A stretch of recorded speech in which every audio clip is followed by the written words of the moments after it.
news? I have a little news flash. Let's check the headlines. Nah, it's real news for once. The biggest stories in the local, regional, and national news. This is huge news.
It's time for Michigan Sports Talk Morning Show, broadcasting live all across the state of Michigan and Northwest Ohio. This is X's and Bros.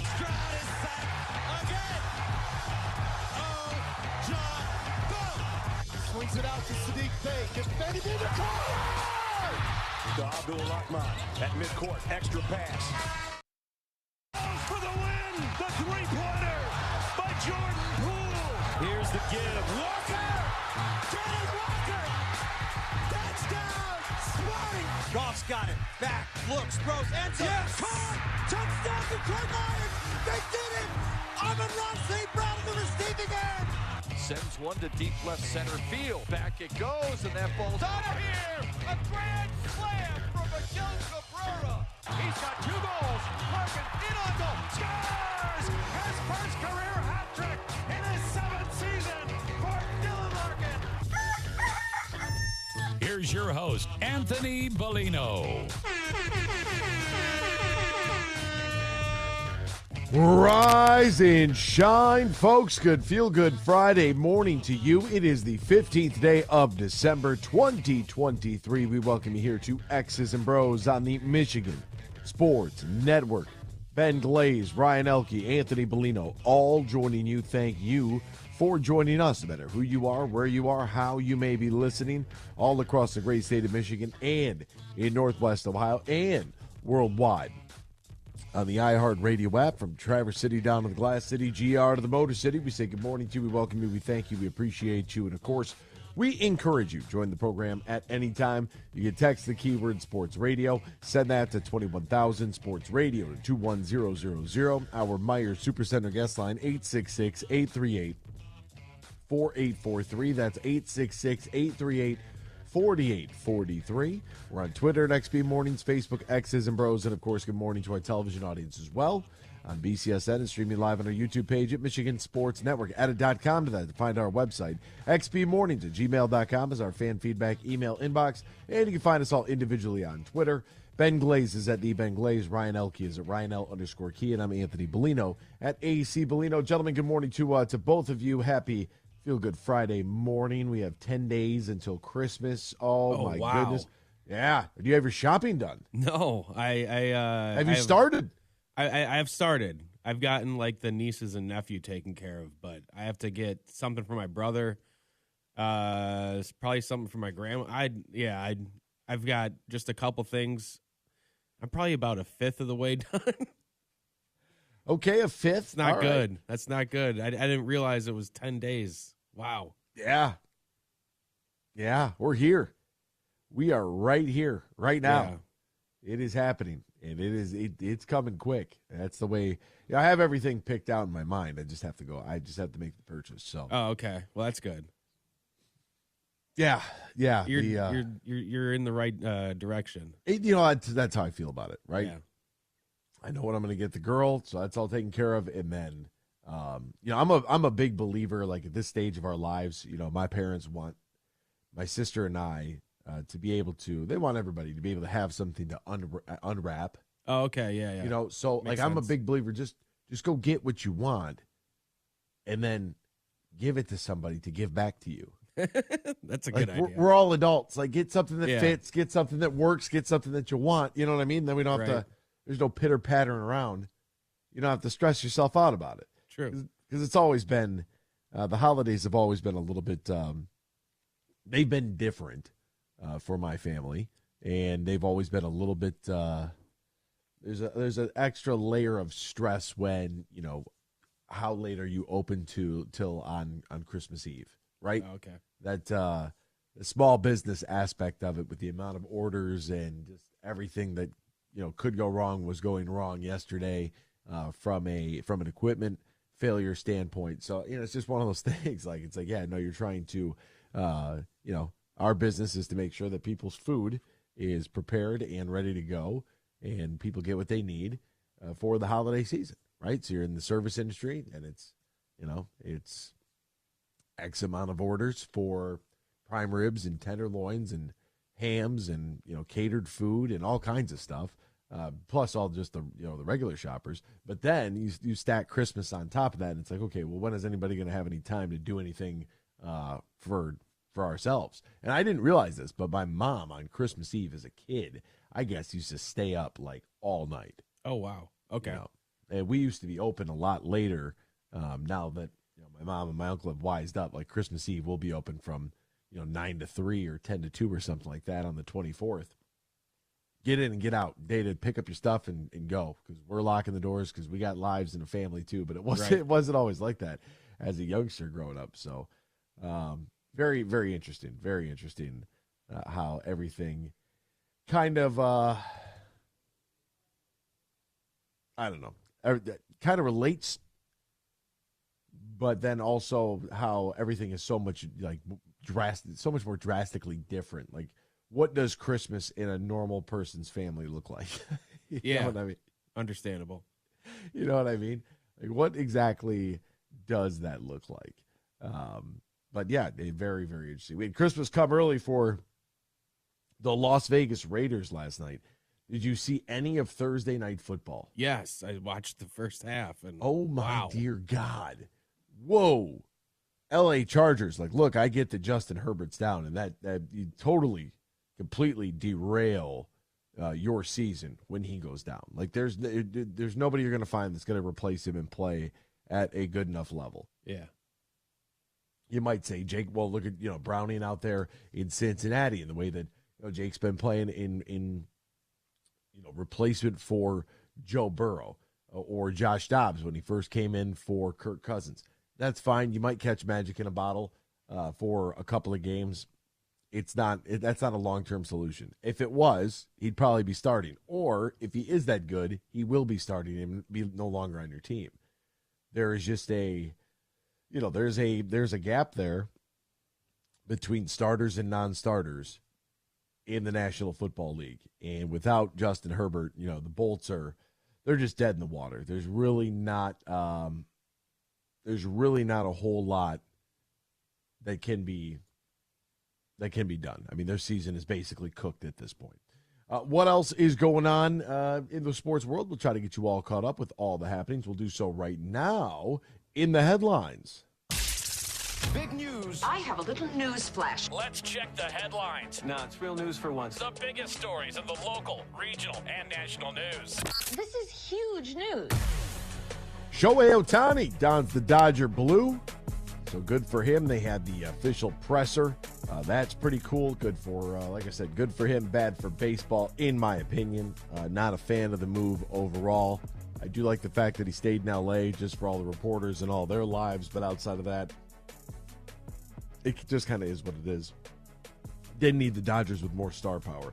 Right-hander Jack Flaherty and the Detroit Tigers are in agreement on a one-year, $14 million contract. The deal can max out at $15 million with start-based bonuses of $250,000 for the 26th and $250,000 for the 28th and $500,000 for the 30th start of the year. 28-year-old's coming off his most productive season in 4 years. At 148 strikeouts between St. Louis and Baltimore, carried a .499 ERA and 144 in a third innings. With Ohtani being formally introduced by the Dodgers, they did not talk about surgery. At the time of the announcement, we didn't know which way we were going to go. That's why I never said what type of procedure was going to be done. Ohtani said through a translator, "I'm not obviously an expert in the medical field, but it was a procedure. I'm not sure what it's called. I know it was completely different from my first time, so I don't know what you want to call it. You could probably talk to my doctor about that." Okay, Mr. Shohei.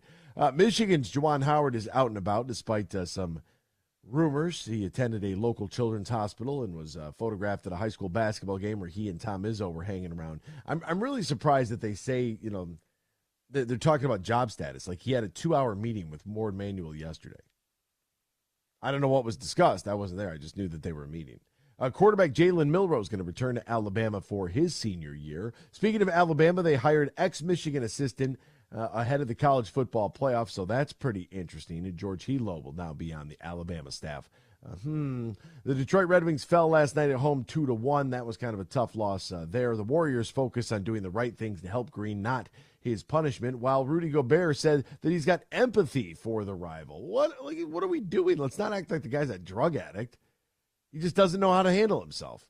Simple as that. And Joe Flacco signed a one-year deal with the Browns and has incentives for wins. The deal includes $4 million in incentives based on winning. It's pretty good. $250,000 for a wild card win, $500,000 for a divisional round win. We'll step aside. More X's and Bros after this. Michigan Sports Network. Bill Simonson here for my good friend Josh Garvey. Now, he is a managing shareholder at Br0's, soon to be Doran Mayhew at the end of the year.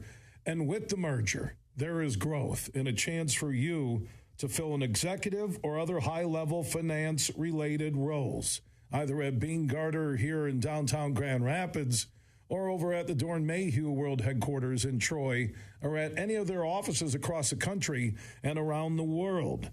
They have a national specialized talent pool with ideal candidates for long-term placement, ongoing support for post-placement success. So if you're looking for that next chapter in your professional career, talk to Josh Garvey and the team at Br0. Easiest way, you can call Br0, ask for Josh Garvey, or go to their website, BENEGARTR.com, or look for Br0, soon to be Doran Mayhew, on Facebook and on Twitter. Hi, I'm Casey. I don't just work at Meijer, I shop there. Because the holidays are a big deal in my family, I need big deals. And I find them on holiday staples like Meijer's Spiral Sliced Ham for 89 cents per pound with M-Perks. Discount automatically applied when you enter your M-Perks ID Limit 1. Plus potatoes, green beans, rolls, and more. And I use M-Perks to save even more with $1 off per gallon of gas. Get the same low prices, big deals, and great quality in-store and online at Meijer. Exclusions apply. See all deals in the Meijer app. Coming up later today at 3 on the Huge Show on the Michigan Sports Network, I'll deliver huge opinions on everything you're talking about.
You're listening to Michigan's statewide morning show, X's and Bros, right here on the Michigan Sports Network.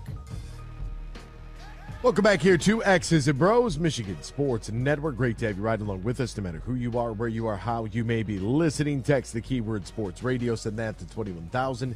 Sports radio to 21000, or call us on the Myers Supercenter guest line 866-838-4843. That's 866-838-4843. At Tullymore Golf Resort, they have a sleigh full of great golf deals. The sleigh is loading up. Santa's bag is full of presents, overflowing with great golf deals from Tullymore Golf Resort. How about this right here? Our golf gift box is the perfect gift to slide under the tree this year for the golfer in your life. This deal includes a round of golf plus a full box of golf gifts that make your favorite golfer ready for their next round. You get 18 holes at Tullymore or St. Ives. You have practice balls before the round, and plus you get some great golf gifts as well. 2 logo balls, 1 from each course, logo golf towel, poker chip ball marker with the logo, $130. That's it. So load up at Tullymore Golf Resort, $130 right now. Get that for the golfer in your life, or start booking your trip for 2024. Just visit tullymoregolf.com, tullymoregolf.com, or call 1-800-972-4837, 1-800-972-4837. Book your stay and play at Tullymore today. So last night we had Thursday Night Football. An NFL record in the blowout win. Las Vegas, the most first-half points in NFL history in a game after being shut out. 8 different guys had scored in that game. It was, and at 6-8 after the win, they're still very much right there in the hunt. You have the Browns as the 5 seed, then the Steelers, Colts, Texans, Broncos, Bengals, Bills, and Raiders, all right there. And, the Browns at 8-5. Like, you're really not that far away. You're really not. And you had a 3-0 loss to the Minnesota Vikings in the lowest scoring indoor game in NFL history. The Raiders come back and beat the Chargers last night 63-21 on Thursday Night Football, setting a franchise record for points scored in a game. The 63 were the 3rd most by a team in the Super Bowl era, the 2nd most in NFL history by a team that was shut out in its previous game, one behind 64 points the 1934 Eagles had against the Cincinnati Reds. Yes, the Cincinnati Reds played football back then. I don't know. The Raiders also scored the most points in a primetime game since the 1970 AFL-NFL merger. How about that? Absolute demolition. Up 42-0 at the halftime. 42-0. Jacoby Myers and Devontae Adams connected for a 3-yard touchdown pass to put the Raiders up 49-0 in the third quarter. Myers became the first non-quarterback this century to throw a pass with his team up by at least 40. Myers also became the 2nd Raiders player in franchise history with a passing touchdown and a receiving touchdown in the same game, joining Hall of Famer Marcus Allen in 1983 against the Seahawks. The Raiders had 2 defensive touchdowns, a 44-yard scoop and score by John Jenkins, and then a pick 6 from 16 yards by Jack Jones. They were the first pair in a game since 2006. If you remember, Nnamdi Asomugha and Chris Carr returned interceptions for scores against Pittsburgh and Ben Roethlisberger. So good for those couple of teammates there. It's just absolutely insane. Insane. Rookie quarterback Aiden O'Connell was slinging the pill. He ended the day just 5 for 20 with 1 touchdown pass and 2 picks on passes of 20-plus air yards. He went 3 for 4 with 3 touchdowns last night alone. He finished 20 of 34 for 248 and a career-high 4 touchdowns. Said the short week actually helped the Raiders get over the shutout loss to the Vikings. Wow. Vegas, who has scored 20 points or fewer, including the game against Detroit, in 11 of 13 games had 8 players score touchdowns. That's tied for the 2nd most in a game in NFL history and the 5th time that's happened overall. They were without their all-pro running back, Josh Jacobs, with a quad injury. Center Andre James has an ankle injury. Left tackle Colton Miller has a shoulder injury.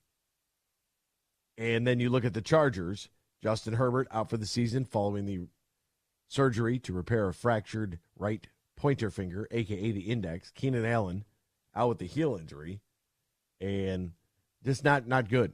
Not good at all. But a historic game. And, with Miami beating the Denver Broncos 70-20 in week 3, if you remember, I referenced that yesterday. The first season in which multiple teams have scored at least 60 points since 1972. 1972. I mean, it was, I don't know about you, but that game was over early. And, look, a blowout is a blowout is a blowout, but you're not going to, I was able to get some sleep last night. I was able to catch up on some sleep last night. And my cable box burned out. So I'm down a wash machine, my cell phone battery. My wash machine just had to have a service call. It's got one of those digital panels. That's just fried. They're like, yeah, $60 for the guy to tell me this is never going to work again. It needs to be replaced. It's like $600 to replace the control panel. We'll go look up how much a new washer is. So we're going to have to go that route. Cable box is burned up. That isn't even getting power right now. So there's no cable. Just it is what it is. And what else do we have? Oh, we got a cell phone that won't charge consistently. So you got to wiggle the charge cord in there and then set it down. And then sometimes it'll charge. Sometimes it won't. It's rough right now in December. Weren't expecting this. But, once and last night's game being on the stream was great because then I was able to watch it. But then, first quarter, I'm like, oh, all right. You know what? I'm done here. I've seen enough. I don't even care if the Chargers come back at this point. I'm going to sleep. It's been a long day of work. We're just gonna call this a night. Good night, LA. Best of luck to you. And that's what we have there. But all in all, I mean, if you stayed up and watched, remember in the name of Amir Abdullah, 6 carries for 32 yards. It wasn't like the Raiders really did anything crazy. They had 254 through the air, 124 through the ground. That's it. Devontae Adams, 8 catches, 101 yards, and a touchdown. That's it. Nothing insane. Wasn't like, they put up some ungodly amount of, overall numbers. Just the game scoreboard-wise got out of control. That's what happens. I mean, when you have 14 points off of turnovers like that, their drives were 68 yards, 42 yards, 31 yards, 14 yards, 65 yards, 49 yards, 75, 24. That was it. Pretty easy. So, piece of cake. You get the two touchdowns off of turnovers, and boom, you're right there. But for the LA Chargers, I mean, defensively, that's just that's a mess. And now you have your head coach talking about how after losing to the Raiders in epic fashion, Brandon Staley, the head coach, said he deserves to continue to be the head coach. You knew this was going to happen. Lost to the Broncos last Sunday, lose to the Raiders on the short week. Chargers embarrassed 63-21. Quote, I know what I've done for 3 years. I know what I've put into this, and I know what we're capable of. I know the type of coach I am. I believe in myself. Gonna have to rally the troops like this. Games like this happen in the NFL. I don't know if they'd happen like this in the NFL. I can understand, you having a bad day. But, to lose a game by that much is kind of, that's sure you're going to have some stinkers, but that's that kind of blowout isn't normal. He said, quote, tonight was not a normal occurrence. Everything that could have gone wrong in all 3 phases went wrong. So after he said, hey, this happens, don't worry about it.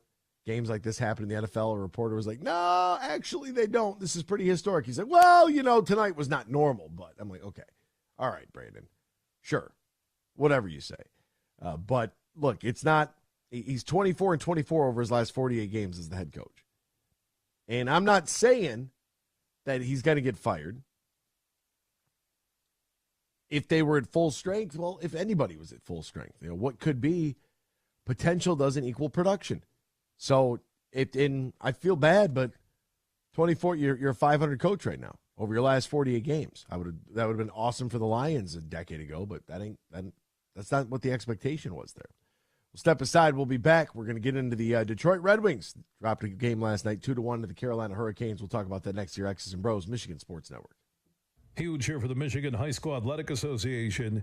You can stay up to date on the latest from Lansing 24/7 at MHSAA.com, at MHSAA on Twitter, and MHSAA on Facebook. The latest news, press releases, and stories connected to every high school in the state of Michigan, available for you 24/7 from the Michigan High School Athletic Association. Log on to MHSAA.com, at MHSAA on Twitter, and MHSAA on Facebook. And if you're looking for archive boys and girls high school sports, MHSAA.TV. That's MHSAA.TV. 24/7, everything you need to know about high school sports in Michigan. Log on to MHSAA.com. Get your groove on. Friday, December 15th at Soaring Eagle Casino. Robin Thicke. Same show, same night, Montel Jordan. Tickets start at $53. On sale now at the box office and etix.com. Party hard. Slide into smooth. Robin Thicke and Montel Jordan. Friday, December 15th at Soaring Eagle Casino and Resort. Huge here for Van Andel Institute Purple Community. Now, they're a grassroots fundraising network powered by the volunteers who support VAI's mission to improve health now and in the future. Learn more at purplecommunity.org.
This is X's and Bros on the Michigan Sports Network. Welcome back here to X's and Bros, Michigan Sports Network.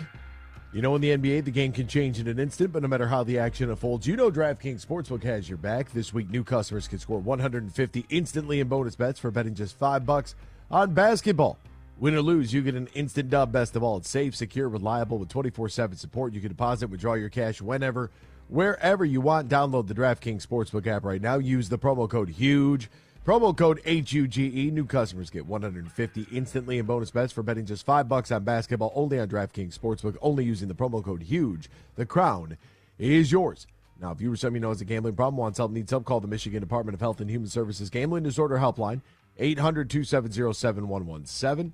Must be 21 plus, physically present in Michigan. Eligibility and deposit restrictions to apply. Bonus bets expire 168 hours after issuance. Terms at sportsbook.draftkings.com/basketball terms. Welcome back here to X's and Bros. Text the keyword sports radio. Send that to 21,000 sports radio to 21000. Meyer Supercenter guest line 866-838-4843. That's 866-838-4843. Okay, so the Red Wings were on television last night. They were inside Little Caesars Arena taking on a relatively even Carolina Hurricanes squad and had gone down 1-0 in this game. Now, I'm not overly upset at the way that this one went down. It just, there were a couple things that were glaringly obvious. One, we couldn't win in the faceoff circle. They had won 2-1 basically on faceoffs. And two, they outshot us big time by 13. And it seems to me like there's a trend with this Detroit Red Wings team that they really, really struggle when they have to go see teams that are very aggressive and like elite forecheckers. They are going to struggle with. They cannot seem to, for whatever reason, they just really, really struggle with that. And it's going to happen from time to time. But you got to be, a couple things here. You have to be able to carry the puck through the zone. It's something that they struggled with a lot. The dump and chase is, not something that this team is very, very good with. But, trying to clear it, trying to get out of the neutral zone and get it into the offensive zone has been a problem for this team recently.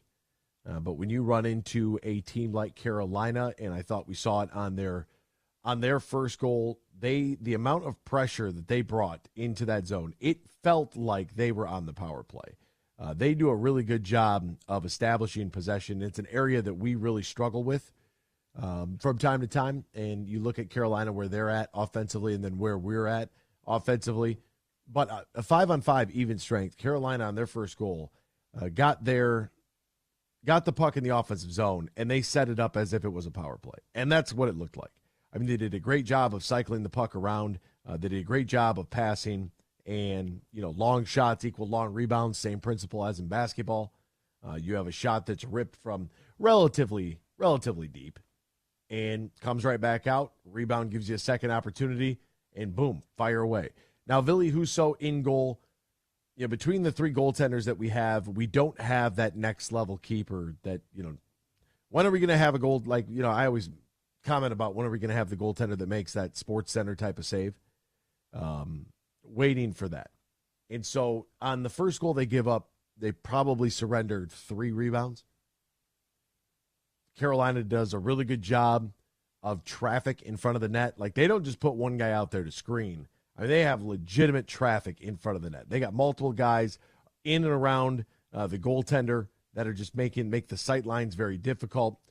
They'll get in there close while the puck is making its way back out to the blue line. And then once they regain possession of it, like a clear possession of it, they scatter, get set up, puck goes in on the net. Guys are crashing. They're out in front again, send it back out, and then that's how they gave up their first goal. First shot's ripped, long rebound, they get possession back, second shot goes in. rebound comes out, and, everybody's just kind of right place, right time. Husso gets beat, and my question is about the top 10 save.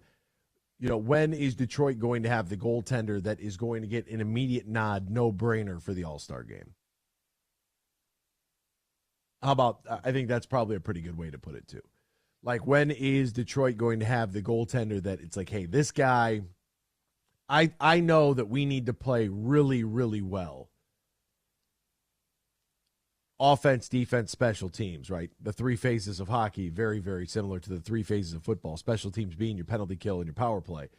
We have to play so incredibly well to give ourselves a chance here, because I don't have faith in the guys between the pipes that we have on our roster. I just don't.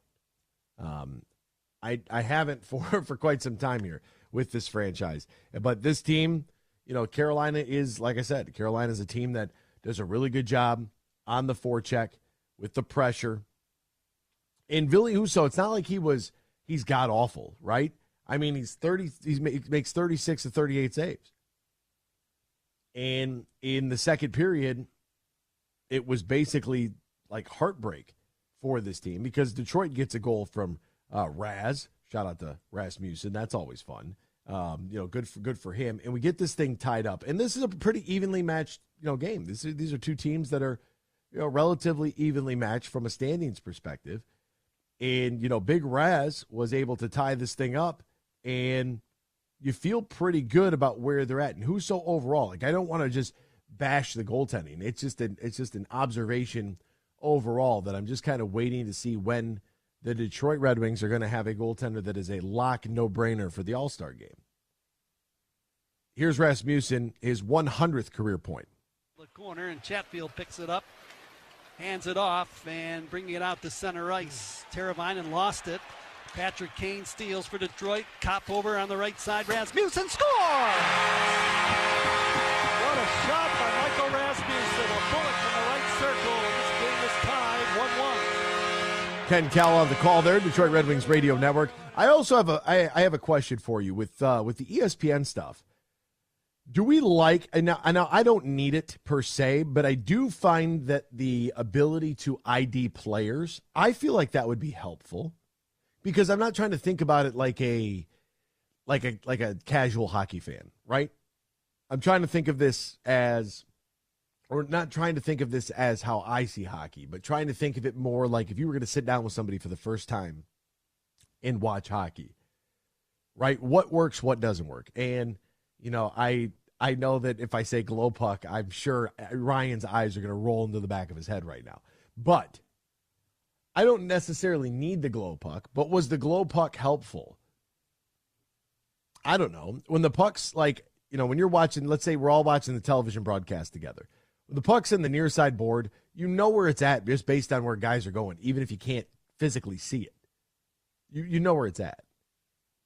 You could watch the trail of the players to know. And so with the ESPN Hockey Night games, they have put up these IDs on players, and it's not the first time it's been done. However, I think that the ID above the player with their number and their name and the team logo, I think it looks really clean. I think they actually do a really good job on it. I know that, most people are going to hockey snob and be like, we don't need that, bro. And I know that we don't need that. We might not need that, but somebody else might need that. And if you are, let's say you're going to sit down with your lady and she wants to watch a hockey game and she doesn't know anything about hockey, right? And you're trying to explain just the basics of it. Like, this is a power play because that guy got in trouble and they got to put him in timeout for 2 minutes, and he's got to go to the sin bin, right? You're trying to explain this from the ground level. I like the setup of the actual IDing of the players. I think it's helpful. I think it's useful, and I think they do a good job. I think it's just clean. It's there. Boom, Berggren. Boom. The ID goes up. ID goes down. This is Rasmussen. That's no longer Rasmussen. And it's with whomever's got the puck. The other interesting thing that ESPN does is they have a tail on the puck, which I think is pretty cool. I'm not going to lie. I do like it. it's visually sort of pleasing on this. And what I'll do is I'll retweet the video from the Red Wings account, so you can see what I'm talking about here, where the ID comes up and the tail on the puck is there. And as the passes are all like a black line, and then the shot goes up and it's red. But it's kind of neat. Like, it's kind of cool. I don't know if you guys like it or not, but I think it's helpful to try to explain to people that might be new to the game exactly what is going on, because the puck isn't as visible as the football. The puck isn't as visible as the basketball. And baseball, you know where it's at, because the puck, the baseball always starts. The object always starts at one point and is attempted to get to another point. Now, whether or not the ball is hit, that's where you might have some trouble as far as TV cameras, and there's nothing more difficult than shooting baseball. Baseball is incredibly difficult to shoot. Golf is right there, too. Golf is really difficult to shoot. But baseball, those cameramen, like, especially the guys in the camera wells that are down on the first and third base side, like, that's a tough gig. But I like the overall aesthetic in what they're trying to do in order to help make the game a little bit easier to follow with the tail on the puck. It's not always there, but, it's there. And with the IDing of players, I think it's pretty helpful. I don't know what your guys' thoughts are on it, but it just it's something that I kind of liked. And I think that if you are sitting down and you have a youngster, that could be kind of helpful. I'm coming up in the glow puck area on an era in Fox, like, I didn't need that little blue saucer around the screen all the time, but it was part of the evolution of how do we make this just a little bit easier for people to follow, right? Now, I would like to see the Wings trade for goalie Jordan Binnington. Ooh. Oh. Really? What are you willing to give up, though? What are you willing to give up?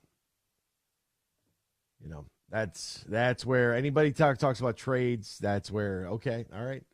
You want to trade for him? I'm good. What are you willing to part with? It's a shame that Husso played his best game in a couple weeks and then takes the loss because the Red Wings couldn't score 3 goals. That's unfortunate. Well, yeah, Husso plays a good game. He really does. He plays a good game here last night. I'm not saying that you got to have a shutout.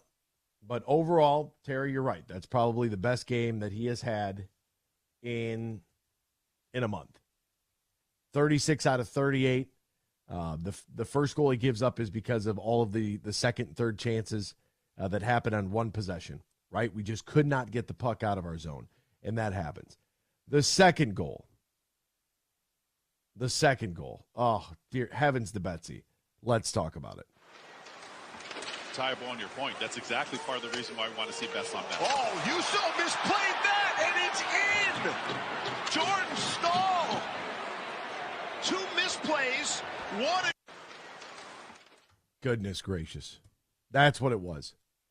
That's what it was. Just misplayed the puck.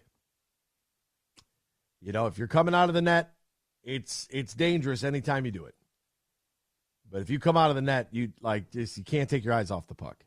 That's kind of what it felt like. Just didn't have a stick all the way down the ice. Good opportunity for a good teaching moment for the youngsters, for your kids when they're in goal. And this isn't anything out of the norm here. On your point, that's exactly part of the reason why we want to see best on best. Oh, Husso misplayed that, and it's in! Carolina. And this is exactly where your forecheck comes in, because Husso goes out to Pesci. Exactly where the forecheck comes in, because they nonstop. They're putting pressure. I like that relentless pressure play. I definitely do. I would like to see our team participate in that.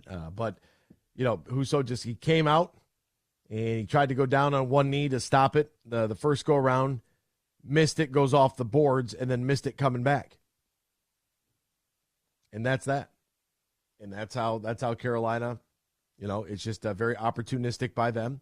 Good pressure, good, very good job not quitting on the play by Carolina, and that's the way the cookie crumbles. Ridiculous. And it's unfortunate.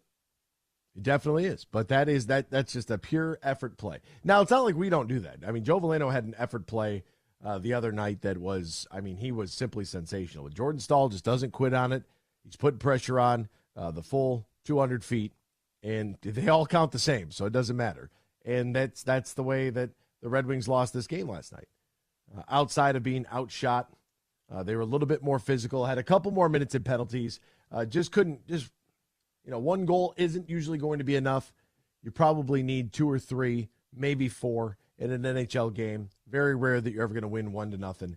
And the Red Wings now drop their 4th out of 5 after they put up the big 6-4 win on the road in St. Louis. Losing last night doesn't look great. They now have 34 points. Toronto and Florida, both teams are ahead of the Red Wings, both teams with 36 points. Everybody chasing Boston. The Red Wings are still only 6 points behind the Boston Bruins, and that's probably why I'm as frustrated as I am, is because you had some games here, Sharks and Senators, where it's like, look, Sharks game goes to OT, get an extra point by beating them, you're at 35. You take your 2 points against the Senators, you're at 37. You know what I mean? 37, you're in second place. Like, you just, it's frustrating. But we're here. We're not at 22 points like Ottawa. Not to say that we can't do it. Like, I was feeling really good. When we had won 6 out of 7, I was feeling really good about the direction that this team is going. Now, I know they're not going to win 6 out of every 7 games, but they definitely can't go, 1-4 in 5. That much is for sure. And that's where they stand right now.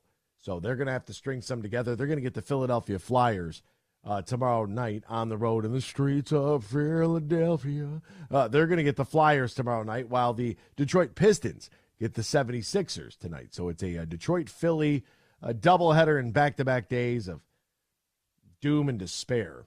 Problem is, the Bruins have played 27 games, as have the Maple Leafs, where the Wings have played 29. So something to keep. How about the Ottawa Senators? Have only played 24 games this season so far. That's pretty wild. So the Red Wings got to hold serve where they're at. They're still plus 13 in the goal differential, which is good enough for second best in the Atlantic Division. So they are there. They've put up some numbers that have been, relatively good overall. And they've let some opportunities kind of slip through their hands. And most notably, teams like San Jose and Ottawa, you got to win those games. Those are the ones that you chalk up on the schedule. The rest of them are just kind of like, you know what? Hey, if you split with teams like Tampa Bay, if you split with teams like Boston, that's awesome. But you got to take care of business against the Buffaloes, the Montreal, the Chicagos, the San Joses of the world. Saturday is the only game this weekend, by the way, for the Detroit Red Wings against Philly. So that's they'll be off Sunday, and they'll get back in action on Monday night. But it is look, the Flyers right now currently sitting third in the Metro Division at 35 points, so another pretty evenly matched up game tomorrow night in the city of brotherly love. We'll step aside. We'll be back with more X's and Bros. Hour number 2 is next. Michigan Sports Network. Imagine this, a day filled with indulgence, bursting with excitement, and packed with extraordinary moments that build memories to last a lifetime. A day that is unmistakably yours, at the place that is undeniably spectacular. Whether you're winning big, dining lavishly, or relaxing oh so comfortably, it's your getaway reimagined at Soaring Eagle Casino and Resort. Huge here for Urban U. They are Michigan's favorite med spa locations throughout West Michigan and also on the east side of the state in Northville. And this is for any guy listening right now or lady. If you want the perfect holiday gift for somebody you care about, you need to think about the holiday specials happening at theurbanu.com. That's theurbanu.com. And for the holidays, Urban U is offering holiday tiers. Until December 30th through the end of the year, purchasing a holiday tier is the perfect way to treat yourself or that person in your life that you care about or your family. And you get your holiday gift shopping done quick at theurbanu.com. And what are holiday tiers? Holiday tiers are the best way to get rewarded big time for investing in your health, wellness, and beauty services. Simple and easy. If you want to take care of everything for the holidays, go to theurbanu.com. Deck your cart with Meijer savings. This year, give the gift of savings from Meijer. Santa Bucks will save you plenty. This Wednesday through Saturday, save up to $50 when you decide what's on sale with Santa Bucks. Ho, ho, ho! Savings for all! Plus, stack your savings with M-Perks December daily deals. Check back every day for the newest can't-miss deals. Shop Wednesday through Saturday to save even more when you use M-Perks at Meijer. Exclusions apply. See all deals in the Meijer app. Roast Umber is a farm-direct coffee sourced from Central American farmers and roasted in Grand Rapids. And also the Nitro Cold Brew Coffee is a convenient and healthy option for energy with no sugar additives. Look for it at your local retailer or at roastumber.com. In sports, if you think joy only happens after you win, think again. Look at the world's most successful athletes like Serena Williams, Brooks Koepka, and Alex Morgan. They don't spend all their days grinding away. They take time to enjoy themselves, like getting together with friends over a Michelob Ultra, because they know that happiness is the key to winning, and that joy is the whole game, not just the end game. Michelob Ultra. 95 calories, 2.6 grams of carbs. It's only worth it if you enjoy it. Enjoy responsibly. AB Michelob Ultra Light Beer, St. Louis, Missouri. Huge here. AB's doing a heck of a job, and I'm ready to drop some huge opinions about what he's talking about later today at 3 on the Michigan Sports Network.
Good morning, everyone. It's time for Michigan Sports Talk Morning Show, broadcasting live all across the state of Michigan and Northwest Ohio. This is X's and Bros. Good morning. Good morning. Good morning. Good morning. Good morning. Good morning. It's a good morning. Wake up to a brand new day. Hello. Good morning. Good morning, Vietnam! Here's your host, Anthony Bellino.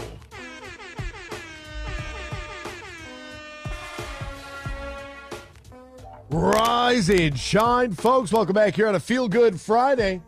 It is the 15th day of December. Christmas just 10 days away. Hey, shout out real quick to this little Hudson. It might be Lamer, could be Lamer. Lamer. Just followed me on Twitter. God bless this little guy. I saw a profile. He's right now, class of 2029. He's 5 feet, 95 pounds. Got a nice throwing motion, though. Got a nice throwing motion. Dual threat quarterback, bro. I love it. I love it. Shout out to Hudson. Good morning, Hudson. Great to have you. Great to have you on board and a part of the program. Man, that's good. Text the keyword sports radio. Send that to 21,000. Sports radio to 21000. Myers Supercenter guest line 866-838-4843. 866-838-4843. We're on Twitter at XB Mornings, Facebook, X's and Bros. And of course, good morning to our television audience as well. On BCSN and streaming live on our YouTube page at Michigan Sports Network. Please know Bennington. He's a head case. That comes from Frazzled Mango. Frazzled Mango on YouTube. Well, I guess the guy with the name of Frazzled Mango would know who's a head case, right? I mean, that's basically what I'm pulling from there. It takes one to know one, right? I don't know. I don't know who's going to be the guy for this team moving forward. I still think Derek Lalone is trying to figure that out. You know, we've seen each one of our goaltenders have, flashes of brilliance. And when you look at the, goaltender comparison, Husso giving up 3.5 goals against average. Save percentage is .891. 9 wins, 5 losses. 2 in overtime. Reimer has 2 wins, 3 losses, 2 overtime losses. He's got a .258 goals against average, 91.1 save percentage.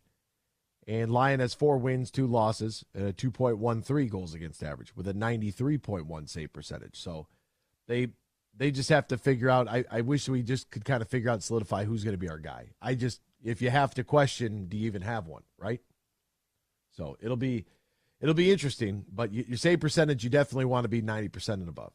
Your goals against average, you want to be 2.5 or lower. So right now that points to Lyon. We'll see. Who's gonna trot out there in Philadelphia tomorrow night. But all in all, we are playing some meaningful ball right now. Sporty Puck we're in good shape right now in comparison to where we've been the last few years. So you could see the progress. I love the deal for Alex DeBrincat. That just makes so much sense. 13 goals, 13 assists, the team leading 26 points for this club. Where would they be without him? And remember, you're having to play last night down a couple of guys. So one of which is Larkin. He was back on the ice. He was in a non-contact jersey yesterday, which is good. He's back out there skating around, so that's a positive. Hopefully get him back soon. And then Perron, you chop somebody in the side of the neck like that. That's what's going to happen. You're going to miss some. You're going to miss some time. Like that is going to be that's going to be the case for sure. So a little bit of a different lineup there. Patrick Kane played about 20 minutes, had a couple of shots. So it's it's good. It's good. Couple of takeaways as well. So progress, right? Progress. We just want to see, we want to see 88 out there skating around. Want to see him getting in some good work, getting some minutes. He's doing that. It's going to take a little bit of time. He's got a goal. He's got an assist. I'm happy. I'm happy with what we've seen. And it's crazy to me that he's already played, in 5 games. It's it's exciting. It's exciting. So I'm good with that. All right, what else is going on in the sports world? We'll try to get you all caught up with all the happenings. We'll do so right now in the headlines. Big news. I have a little news flash. Let's check the headlines. No, it's real news for once. The biggest stories in the local, regional, and national news. This is huge news. All right, huge news. Red Wings fall 2-1 to the Carolina Panthers. Tough loss, Carolina Panthers. Carolina Hurricanes, who played like the Carolina Panthers. Jeez Louise. A lot of forecheck there. A lot of forecheck there for the Hurricanes. They're back in action. The Red Wings are tomorrow night, the streets of Philadelphia. That's where the Detroit Pistons will be. Pistons will be in Philly tonight for a 7 o'clock tip-off. Philly's a 16.5-point favorite, in case you were wondering how that game might turn out. Will the Pistons get it done tonight? The Las Vegas Raiders, 63-21 winners over the LA Chargers on a historic night for the Raiders. Good for them. 4 days after losing 3-0, they scored 63 points. Welcome to the NFL. By the way, Las Vegas improves to 6-8 on the year.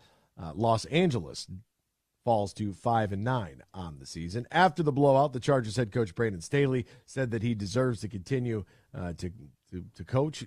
I think so as well, but he's an even 500 over his last 48 games at 24-24.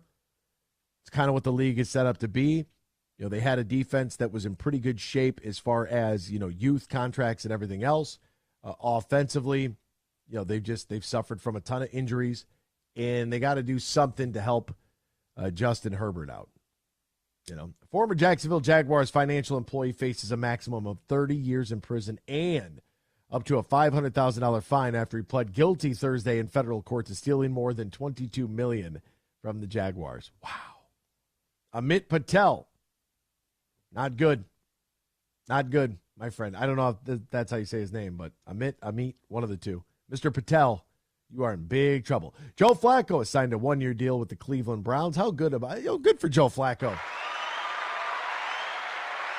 He's going to make $75,000 for each of the remaining 4 regular season games he wins this season. How about that? If Cleveland makes the postseason, Flacco would also get $250,000 for a wild card win, $500,000 for a divisional round win, and $1 million for an AFC Championship game, $2 million for the Super Bowl. The Browns are 8-5, currently all alone as the number 5 seed right now in the AFC playoff picture. So good for Joe Flacco. The Warriors are going to try to focus on doing the right thing. They lost last night 121-113 to the Golden State Warriors, but they're going to focus on Draymond doing the right thing and, you know, not so much about the punishment itself, which it's a bit really weird story now. Everybody acts like Draymond Green is some victim of something. Like, oh, we just got to get the help. Like he's addicted to hitting people or addicted to playing dirty basketball. Like, I think the framing of this is really kind of suspect. Like, you're not getting me. He's just a dirty player. If he learns to not be a dirty player, then you won't have these problems anymore.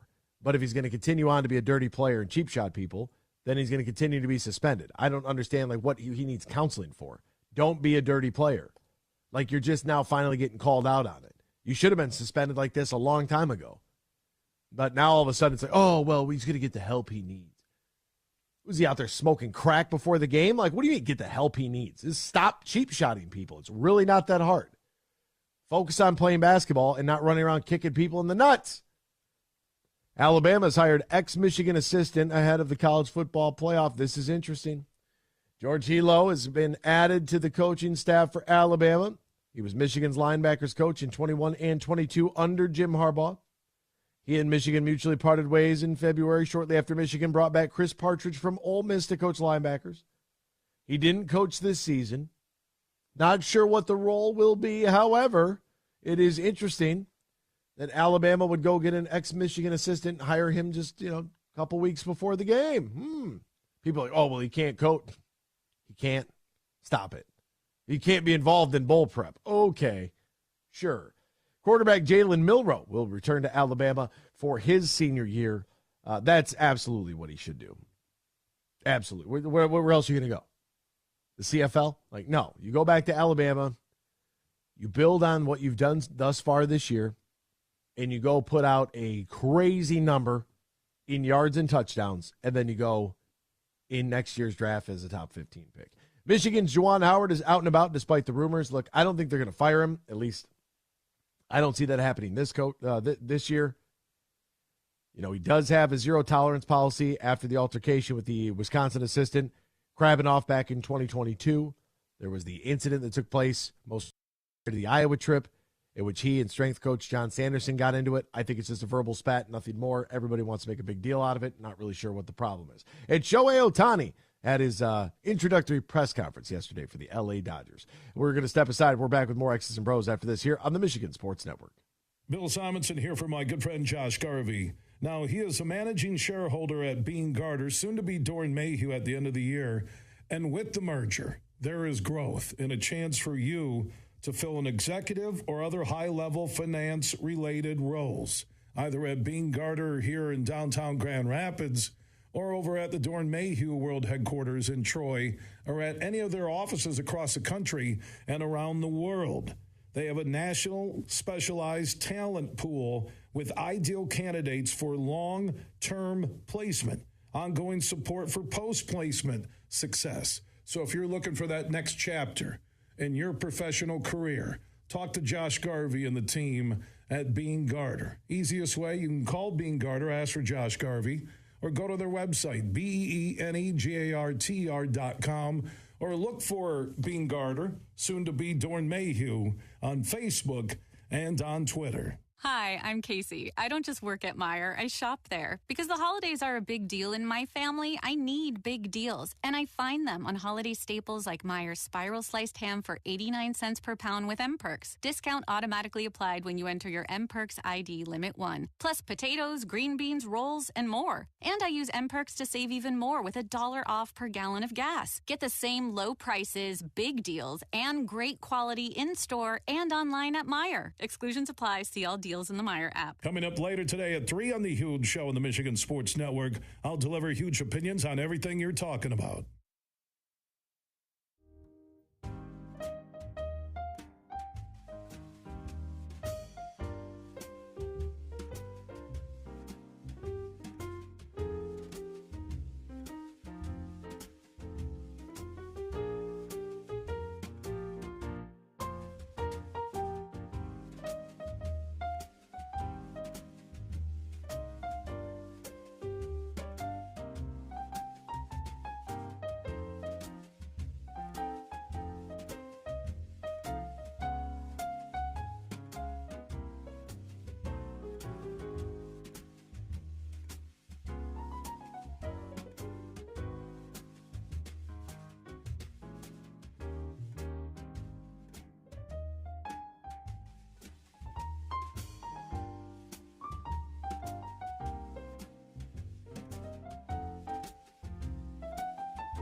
This is X's and Bros on the Michigan Sports Network. Welcome back here to X's and Bros, Michigan Sports Network. Great to have you riding along with us, no matter who you are, where you are, how you may be listening. We've got some awesome holiday savings. Stack your sleigh full of gifts over at Tullymore Golf Resort right now. They got a great deal right now. Great package for just $139 or $130, pardon me. Get you around at Tullymore or St. Ives, logo balls, towels, all that. For more information on that, or to book your 2024 plans, or perhaps maybe you don't even golf. You're just looking for a good space. You need one that's centrally located in the middle of the state. Look no further than Tullymore Golf Resort, Canadian Lakes, Michigan, an hour north of Grand Rapids, 30 minutes west of Mount Pleasant. Visit TullymoreGolf.com, TullymoreGolf.com, or call 1-800-972-4837. That's 1-800-972-4837. Book your stay and play at Tullymore today. Addicted to dirty basketball. LOL, I'm watching the Pistons tonight. Maybe they need some dirty basketball. Who? It's Nate on YouTube. All right, so this is it. This is the question tonight. Will the streak end tonight on the streets of Philadelphia? I can't stop saying it. Every time I say Philadelphia, it's all I can think about. Bruce Springsteen, that song, that movie with Tom Cruise. Look, Tom Cruise. Not Tom Cruise is not in that movie. Oh, my God. Who was, wow, I'm having a complete brain lag. Tom Hanks. Jeez Louise. It's been a rough day. It's been a long week. Detroit visits Philly. Embiid just put up 41 on them their last time out. The Pistons, who are 2-22, with a 21-game losing streak happening right now. Absolutely awful. Awful. The question for me is, right now, this Sixers team in their last 10 games are averaging about 125 points. Can we stop them? Can we stop them? That's what I want to know. Is it going to be possible for this team to hold somebody to under 110? If we can hold a team under 110, we might have a chance. Maybe. We might have a chance. Jalen Duren will be out with his ankle injury. Marvin Bagley III out with his back injury. Monte Morris out with his quad injury. So they're going to be thin on the front line again. And we can't have happen what happened the last go out with Isaiah Beef Stew Stewart getting tossed out of the game. You cannot do that. They had wins against Charlotte, Chicago, and then lost their next 21 games. The Cleveland Cavaliers of 2010, 2011 are at 26 losses, but they won 19 games that season. The 76ers of 2013, 2014, they had 26 losses in a row. They won 19 games. The Charlotte Bobcats lost 23 consecutive games. They finished 7-59 that year. The 97-98 Nuggets lost 23 games. They won 11 games this year. So I was asked yesterday. The Houston Rockets in 2020, 2021, 20 consecutive losses. They won 17 games this year. I was asked last night by a good friend of mine. It said, what would be the number of total wins that you'd be willing to put an amount of money that is meaningful to you that the Pistons will win? I said less than 12. That is, and you know me. You know me. I am a believer. I want to believe. I think it's more fun to be positive than it is to be negative. I think it's more fun to have hope than it is to have despair. It's the way I choose to live my life. I'm not an angry person on the internet where I'm all doom and gloom all the time and everybody stinks and everybody hates this. Like, it's just not the way I tend to operate. I think, the people that are like that, good luck to you. I wish you the best, but you need some help. Like, there is not the kind of help Draymond Green's going to get for slapping people in the back of the head. You need to find a way here, Detroit Pistons, to find a way. Like, I want to watch the game tonight. I want to be able to have a little faith here that this team might be able to do something positive. But you look at the games they're losing. 110 to Cleveland. They gave up 116 to Memphis. 123 to Orlando. 131 to the Pacers. 129 to the Sixers. That's just their last 5 games. I could go on. Like there's an issue here defensively. We know that if you've been watching them, it is disgusting. But I saw this from a guy by Motor City Banter on Twitter. And he went through Cade Cunningham versus some players through their first 100 games. What if I told you that Cade Cunningham averaged more points and more rebounds, 1.5 less assists, shot better from three and better from the free throw line, and averaged less turnovers than Isaiah Thomas did over his first 100 games? Would you believe me? Would you believe me? More points, more rebounds, less assists, better three-point percentage, better free throw percentage than Chris Paul. Less points, more rebounds, more assists than Kyrie Irving. Shot it worse than Kyrie. Turned it over more. Steph Curry. More points, more rebounds, more assists than Steph Curry in his first 100 games. How crazy is that? Obviously, the shooting numbers are going to be drastically different. What about Steve Nash? Steve Nash, over his first 100 games, 5 points a game, 1.3 rebounds, 2.5 assists. Cade Cunningham, 18.8 points per game, 5.2 rebounds, 6 assists. It goes on. It's a thread. I retweeted the thread. I mean, it's sensational. I'm going to do it again right now. I'm going to do it again right now so you can see it. If you follow me on Twitter, it's right there. But it's a thread of comparing Cade Cunningham to all kinds of different players at the point guard position over their first 100 games. I'm going to choose to believe that this team has the opportunity to fix something. Now, when I say fix it, I don't mean fix it and go to the play-in. Like my dreams of the play-in and a 500 record, well, they don't have enough. You should have known better. I should have. But why would I get excited about a team that's going to win 15 to 20 games for the fourth consecutive year? Why would I do that? Why would I go into an NFL season believing that, the Lions are only going to win 3 games this year? Like, I don't want to live my life like that. I want to be, well, it's because you're a fan. Am I a fan? I'm a fan of sports, man. I watch a lot of sports. A lot. That's what I'm a fan of. All I want is for the Detroit fan base to be able to go back to, if you ever went and saw a game when Isaiah was playing with Joe Dumars. Joe Dumars.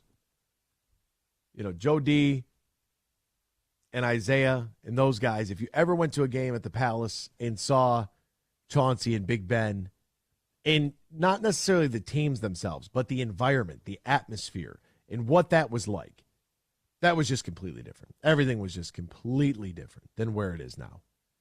And we have an entire generation of kids that are now, 15, 20 years old that don't know anything but losing. That's all they know. All they know is losing. The Red Wings haven't been good while they've been cognitively aware of what's going on. The Tigers had a blip for a few years. They made a little bit of a run, never got it done. The Lions have been the Lions, and the Pistons coming off of their championship, trying to piece this thing together and hold it together with duct tape, string, and Charlie Villanueva. That's what I'm more interested in, is the atmosphere at the games when this team is good. And so I would rather choose to look at this like, hey, tonight could be the night. They're going to upset the streak. But, yeah, a number of dollars that I would consider to be a meaningful amount, I think they'll win less than 12 games this year. That's where I'm at. I don't know how they're going to win a game before the new year. We might go 2 consecutive losing months. 2 months of losses. That's very much on the table right now. It's sad, but it's the reality of the situation. And they're going to have to commit to defense, and somebody's going to have to get mad enough to fix it, hopefully tonight. You catch a team that's in a cold shooting spurt, you get up there, you can't stop putting in the work. You can't get discouraged. You can't allow games to feel diminished. Like, you have to go out there like every game is a championship game right now until you win. That's just the way that it is. We'll step aside, back with more X's and Bros after this. Michigan Sports Network. Huge here for the Michigan High School Athletic Association. You can stay up to date on the latest from Lansing 24/7 at MHSAA.com. at MHSAA on Twitter and MHSAA on Facebook. The latest news, press releases, and stories connected to every high school in the state of Michigan, available for you 24/7 from the Michigan High School Athletic Association. Log on to MHSAA.com, at MHSAA on Twitter, and MHSAA on Facebook. And if you're looking for archive boys and girls high school sports, MHSAA.TV. That's MHSAA.TV. 24/7, everything you need to know about high school sports in Michigan. Log on to MHSAA.com. Get your groove on. Friday, December 15th at Soaring Eagle Casino. Robin Thicke. Same show, same night, Montel Jordan. Tickets start at $53. On sale now at the box office and etix.com. Party hard. Slide into smooth. Robin Thicke and Montel Jordan. Friday, December 15th at Soaring Eagle Casino and Resort. Roast Umber is a farm direct coffee sourced from Central American farmers and roasted in Grand Rapids. And also the Nitro Cold Brew Coffee is a convenient and healthy option for energy with no sugar additives. Look for it at your local retailer or at roastumber.com. Coming up later today at 3 on the Huge Show on the Michigan Sports Network, I'll deliver huge opinions on everything you're talking about.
Can't call in? Text us using the keyword sports radio and send it to 21000 or tweet us at XB Mornings.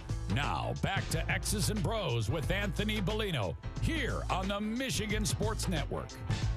Welcome back here to X's and Bros, Michigan Sports Network. Great to have you riding along with us, no matter who you are, where you are, how you may be listening all across the great state of Michigan and in Northwest Ohio on this Friday. Excited about the weekend ahead and excited about the Detroit Lions playing tomorrow night. Another nationally televised game for our Honolulu Blue and Silver.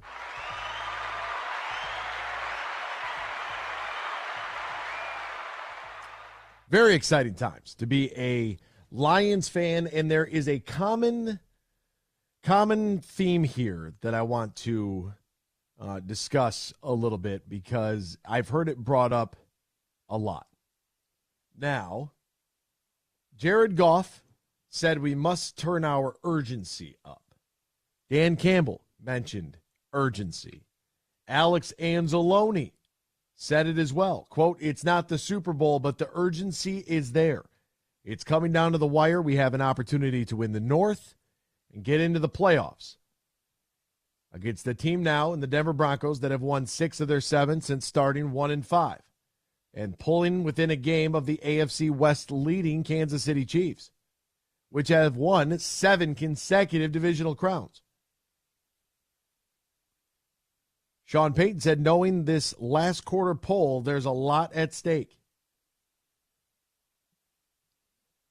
Very, very interesting.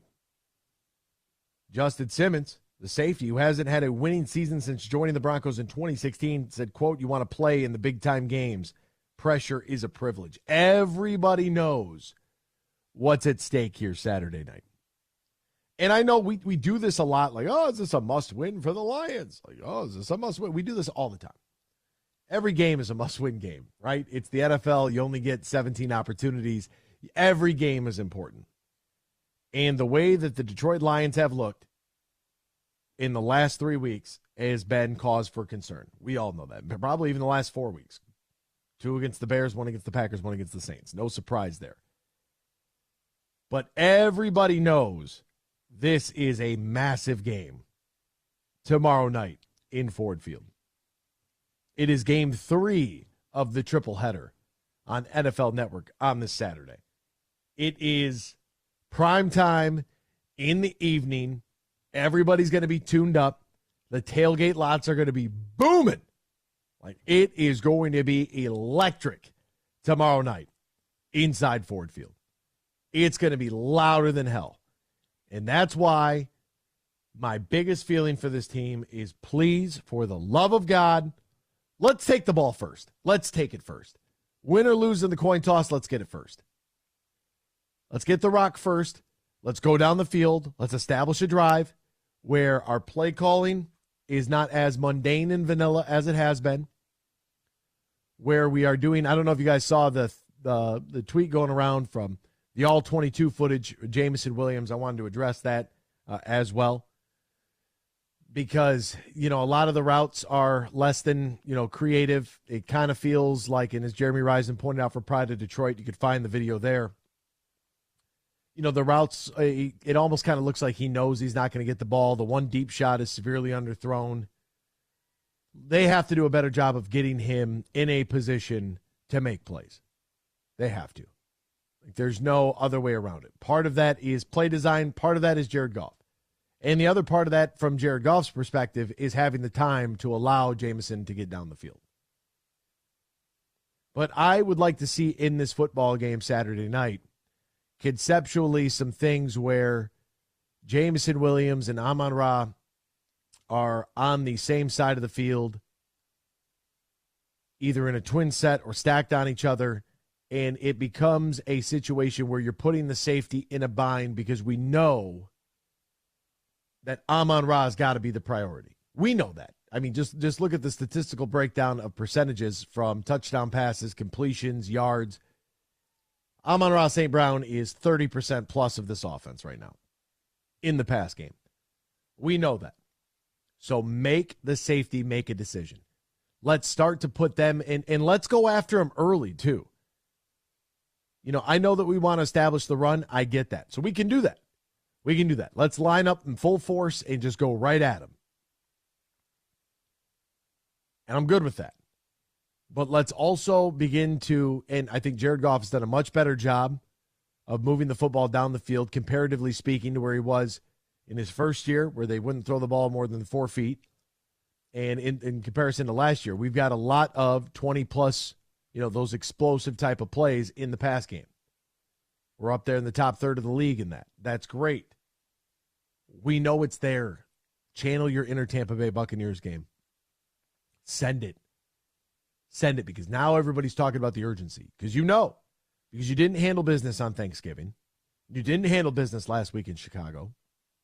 And had you have done that, you find yourself in a position where you are 11-2, and you're not even worried about this final quarter stretch. You just want to be playing good football going into the playoffs. But now you have created, and I was talking to somebody yesterday about the 16 ways that the Lions can get in, and they were reading the article, reading the tweets about it, and I get it. Like, just win, and you don't have to worry about any other scenario. Just win. Al Davis, baby. You don't have to worry about needing this team to lose, needing a tie from them, or doing this, that, and that. Win the game. You win the game, you improve to 10-4. And I used the Halloween candy reference from Ryan yesterday at the grocery store. I said, that's exactly what we're like. We're just like little kids on Halloween. We have something really good. We didn't, expect this to take place, but we cashed in on Halloween, and our parents took the bag of candy from us. Like, no, you cannot sit there and eat a pound of sugar. Like, that's a bad idea. Health-wise, that is a terrible idea. But my goodness, this team now, everybody's starting to use the U word. I think that's a good thing. That's the way that I look at it. I think that this is a good thing. Everybody knows, like, all right, like, enough bleeping around here. Like, we got to get our heads screwed on straight, and we got to do it right now. So offensively, let's put the onus on Denver to stop us. Let's take some shots. Let's establish ourselves early. Let's get creative. Send the ball down the field. Let's get back to playing the football that we were playing those first few weeks of the season, where it looked like we were almost damn near unstoppable. Sure, we were 5-1. We should have been 6-0. But we had some really egregious play calling there where we're going for it on the 45-yard line. Just punt the football and play the field position game. Eventually, the defense is going to have to get a stop. It's going to have to happen. And it can happen. They can play better. They got to be better on third down. But let's not be reactionary on defense either. Let's not sit and wait to see what the other team is going to do and try to, no, let's set the tone. That's something that we just do not do. We haven't really come out there as the aggressor, in which we're going to make the other team put the onus on them now, on both sides of the football, to stop us. We're so concerned about them. Let them be concerned about us one time. Let's do it. Let's mix it up a little bit. Are we going to have to quarterback spy on Russell Wilson? I mean, he's a mobile quarterback, so I would think about it. I would definitely have that in the game plan, yes. And I would load up Aiden Hutchinson's side of the football, and I would send 2 or 3 bodies from his side of the ball and stagger my spy pressure to where you believe Russell Wilson is going to flee to, which would be the opposite side of where all the pressure is coming from. I would stagger my quarterback spy on that hash mark and towards that side of the field. And if Hutch is coming off of, Wilson's right side, he's trying to flush him left, fine. Stagger your quarterback spy coverage on that hash mark to Wilson's left, the right side of the defense. Let's go. Let's send some pressure here. Like, let's set the tone defensively and make it a really hard night. And the football comes out and you hit the quarterback and you put all your body weight into him, you smack him into the ground, big deal. It's worth it. It's worth every hit you can get on the quarterback. As long as it's not one of those powder puff, you barely graze the side of his head. Like, no, you got to hit him and you got to bury him. You have to. You have to play a physical style of football here that people start to think twice about everything. Start laying people out, man.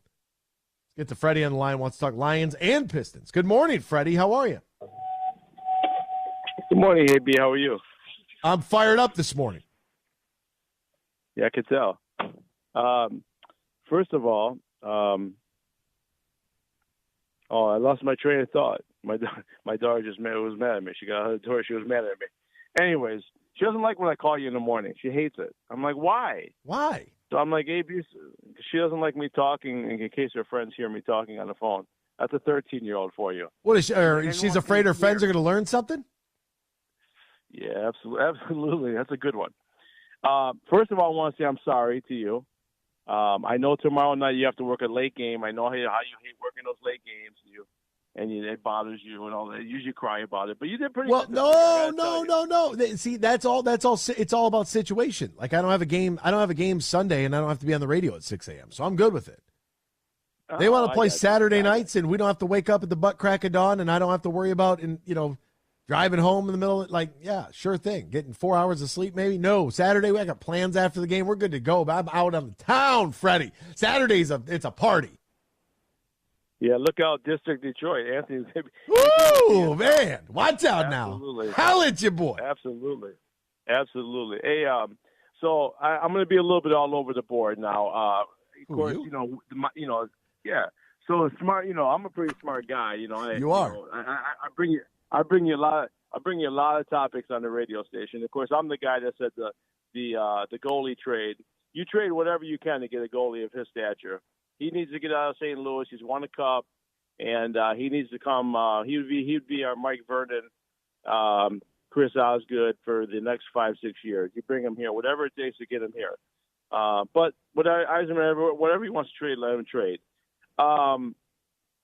The Pistons tonight. The Pistons are going to win tonight. Before I get to the Lions, the Pistons are going to win tonight. I guarantee it.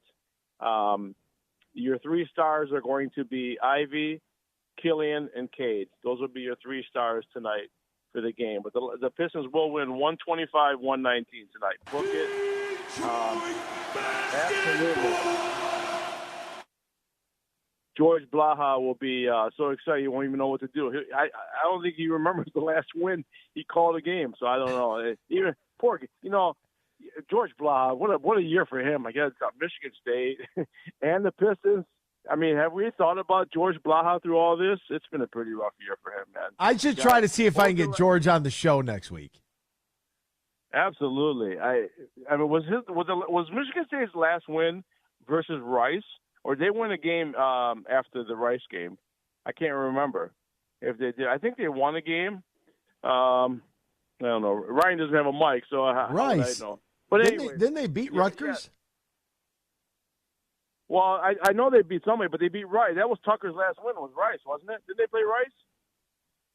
That was Tucker's last win, I believe. Yeah, you're going to get Ryan all fired up. I'll look it up real quick. But continue. Yes. And Michigan fans, you better be careful because that quarterback that Michigan State signed, kid's gonna be a star, man. You watch out for him, man. Just Indiana, Nebraska. They beat Indiana in week 12 of the college football season. Nebraska was 2 weeks prior to that. Yeah, I think Richmond is who you're thinking of.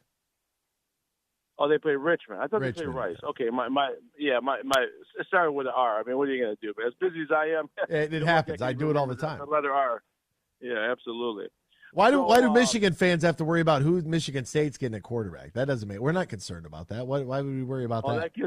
We're worried about the Rose Bowl and the college football playoff. We don't give a damn who's transferred from Oregon State. Get out of here. Yeah, but if you listen to Michigan fan, when Harbaugh leaves, it's doom and gloom. Nobody else can coach that team. Only Harbaugh can. Yeah, bring back Brady Hoke. Why not? Anyways, so let's get to the Lions. Okay, now let's get serious about the Lions. They got 4 games remaining, correct? Yes. 2 versus division rivals, Minnesota Vikings. Yes. By the way, are one of my favorite teams growing up because, when the Lions have been so bad in the 70s and 80s, you had to pick another team, and I always loved the Vikings. So the Vikings, you got Dallas, you got Denver. So you're going against 2 Super Bowl winning coaches. Mike McCarthy, Sean Payton. Okay? Now we know the dynamic with Sean Payton and Dan Campbell. For me, okay, this game is going to go either way on Saturday. Okay, I got a 28-21 Lions, but it could go the other way. Okay, the thing is with Denver, this is a third straight road game. That's going to be a little tough for them. All right, now my thing is with the Lions.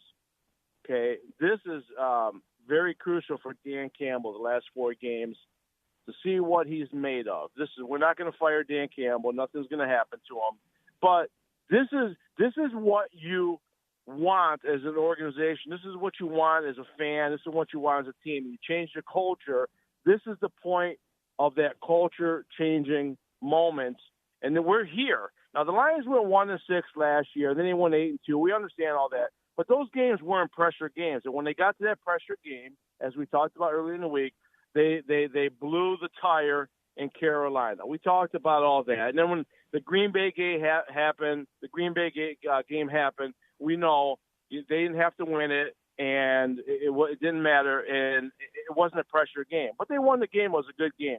Now is the moment. You're 9-4. The division's in your hand.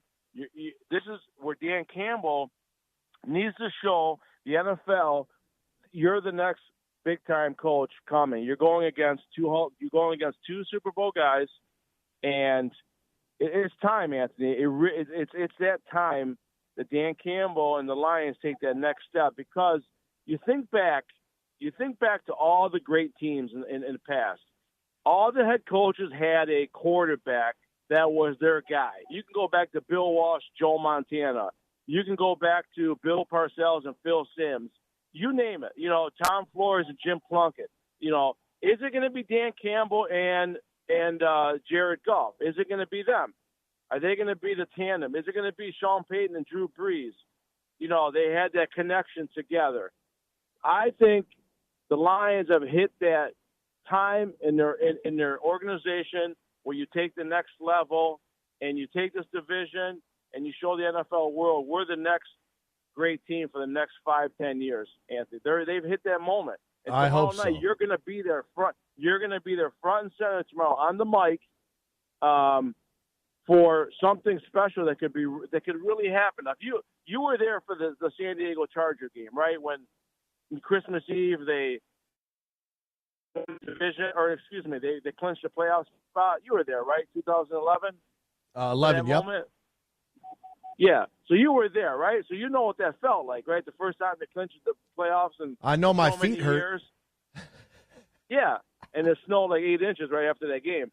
But this is a moment tomorrow where you change, the culture changes. And this is what you've been building up for 3 years. And Dan Campbell, this is not an ultimatum on Dan Campbell. This is a moment for Dan Campbell. This is a moment where you say, you know what, I'm a top 5 NFL coach. And this is the moment. I'm excited about tomorrow. I'm glad it's an 8:15 game that I actually get to sit home and enjoy it. I haven't really watched the game really all year. To be honest, I absolutely love it. We got to hit the break though. We'll be right back with more X's and Bros after this. Michigan Sports Network. Huge here for Urban U. They are Michigan's favorite med spa locations throughout West Michigan and also on the east side of the state in Northville. And this is for any guy listening right now or lady. If you want the perfect holiday gift for somebody you care about, you need to think about the holiday specials happening at theurbanu.com. That's theurbanu.com. And for the holidays, Urban U is offering holiday tiers. Until December 30th through the end of the year, purchasing a holiday tier is the perfect way to treat yourself or that person in your life that you care about or your family. And you get your holiday gift shopping done quick at theurbanu.com. And what are holiday tiers? Holiday tiers are the best way to get rewarded big time for investing in your health, wellness, and beauty services. Simple and easy. If you want to take care of everything for the holidays, go to theurbanu.com. Imagine this, a day filled with indulgence, bursting with excitement, and packed with extraordinary moments that build memories to last a lifetime. A day that is unmistakably yours, at the place that is undeniably spectacular.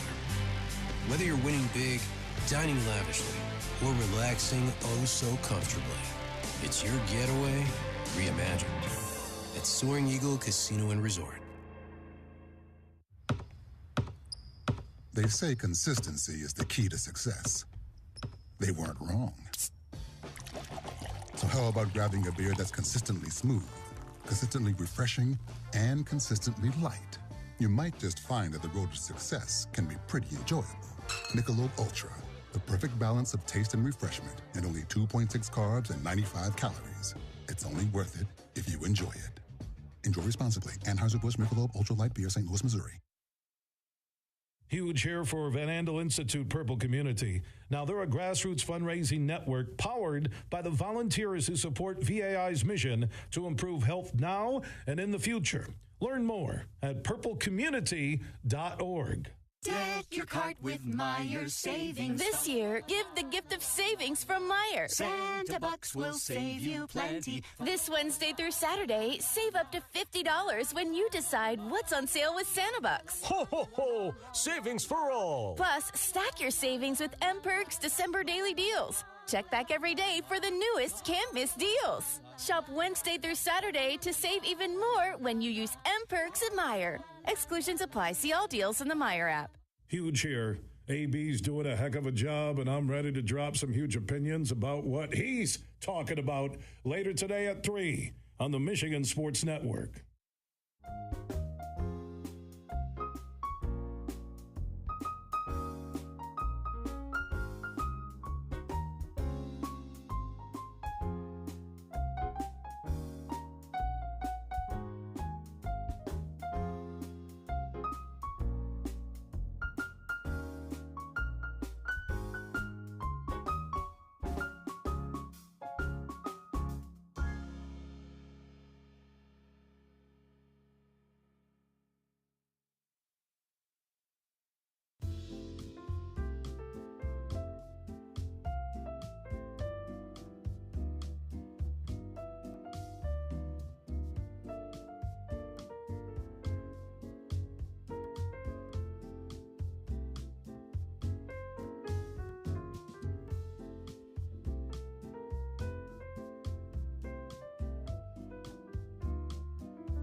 It's time for Michigan Sports Talk Morning Show, broadcasting live all across the state of Michigan and Northwest Ohio. This is X's and Bros.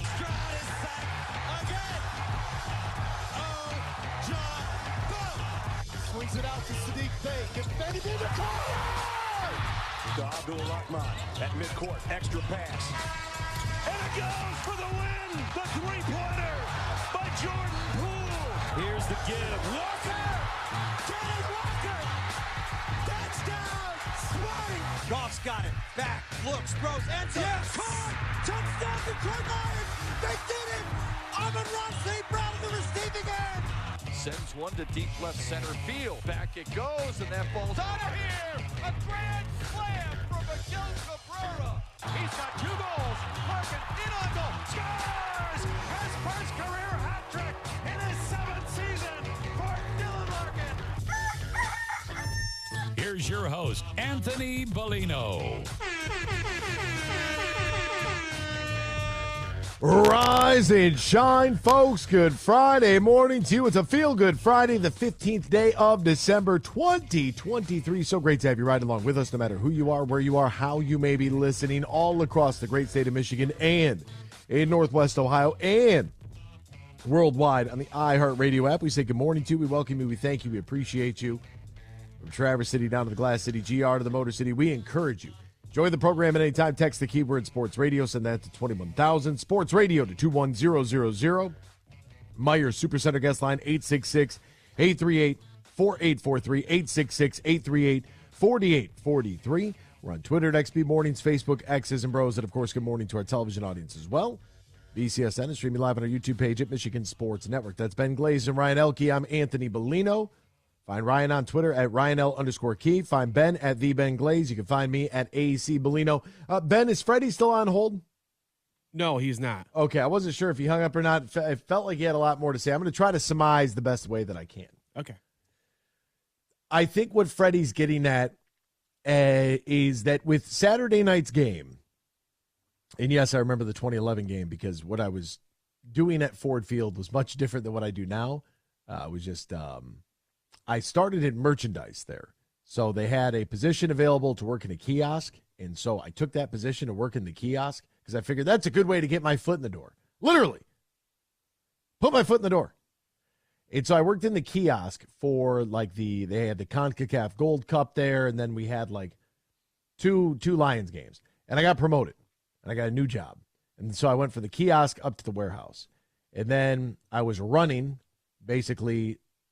What would happen would be all of the merchandise locations, they would call and put in orders for, hey, we need 5 women's small of this shirt, 5 men medium of this shirt, right? They would put in orders and would come in from the warehouse, then we would go out and deliver, right? So I started off like, hey, how about this Lions thong here, little rhinestone lion. Nobody sold more panties than this guy, let me tell you.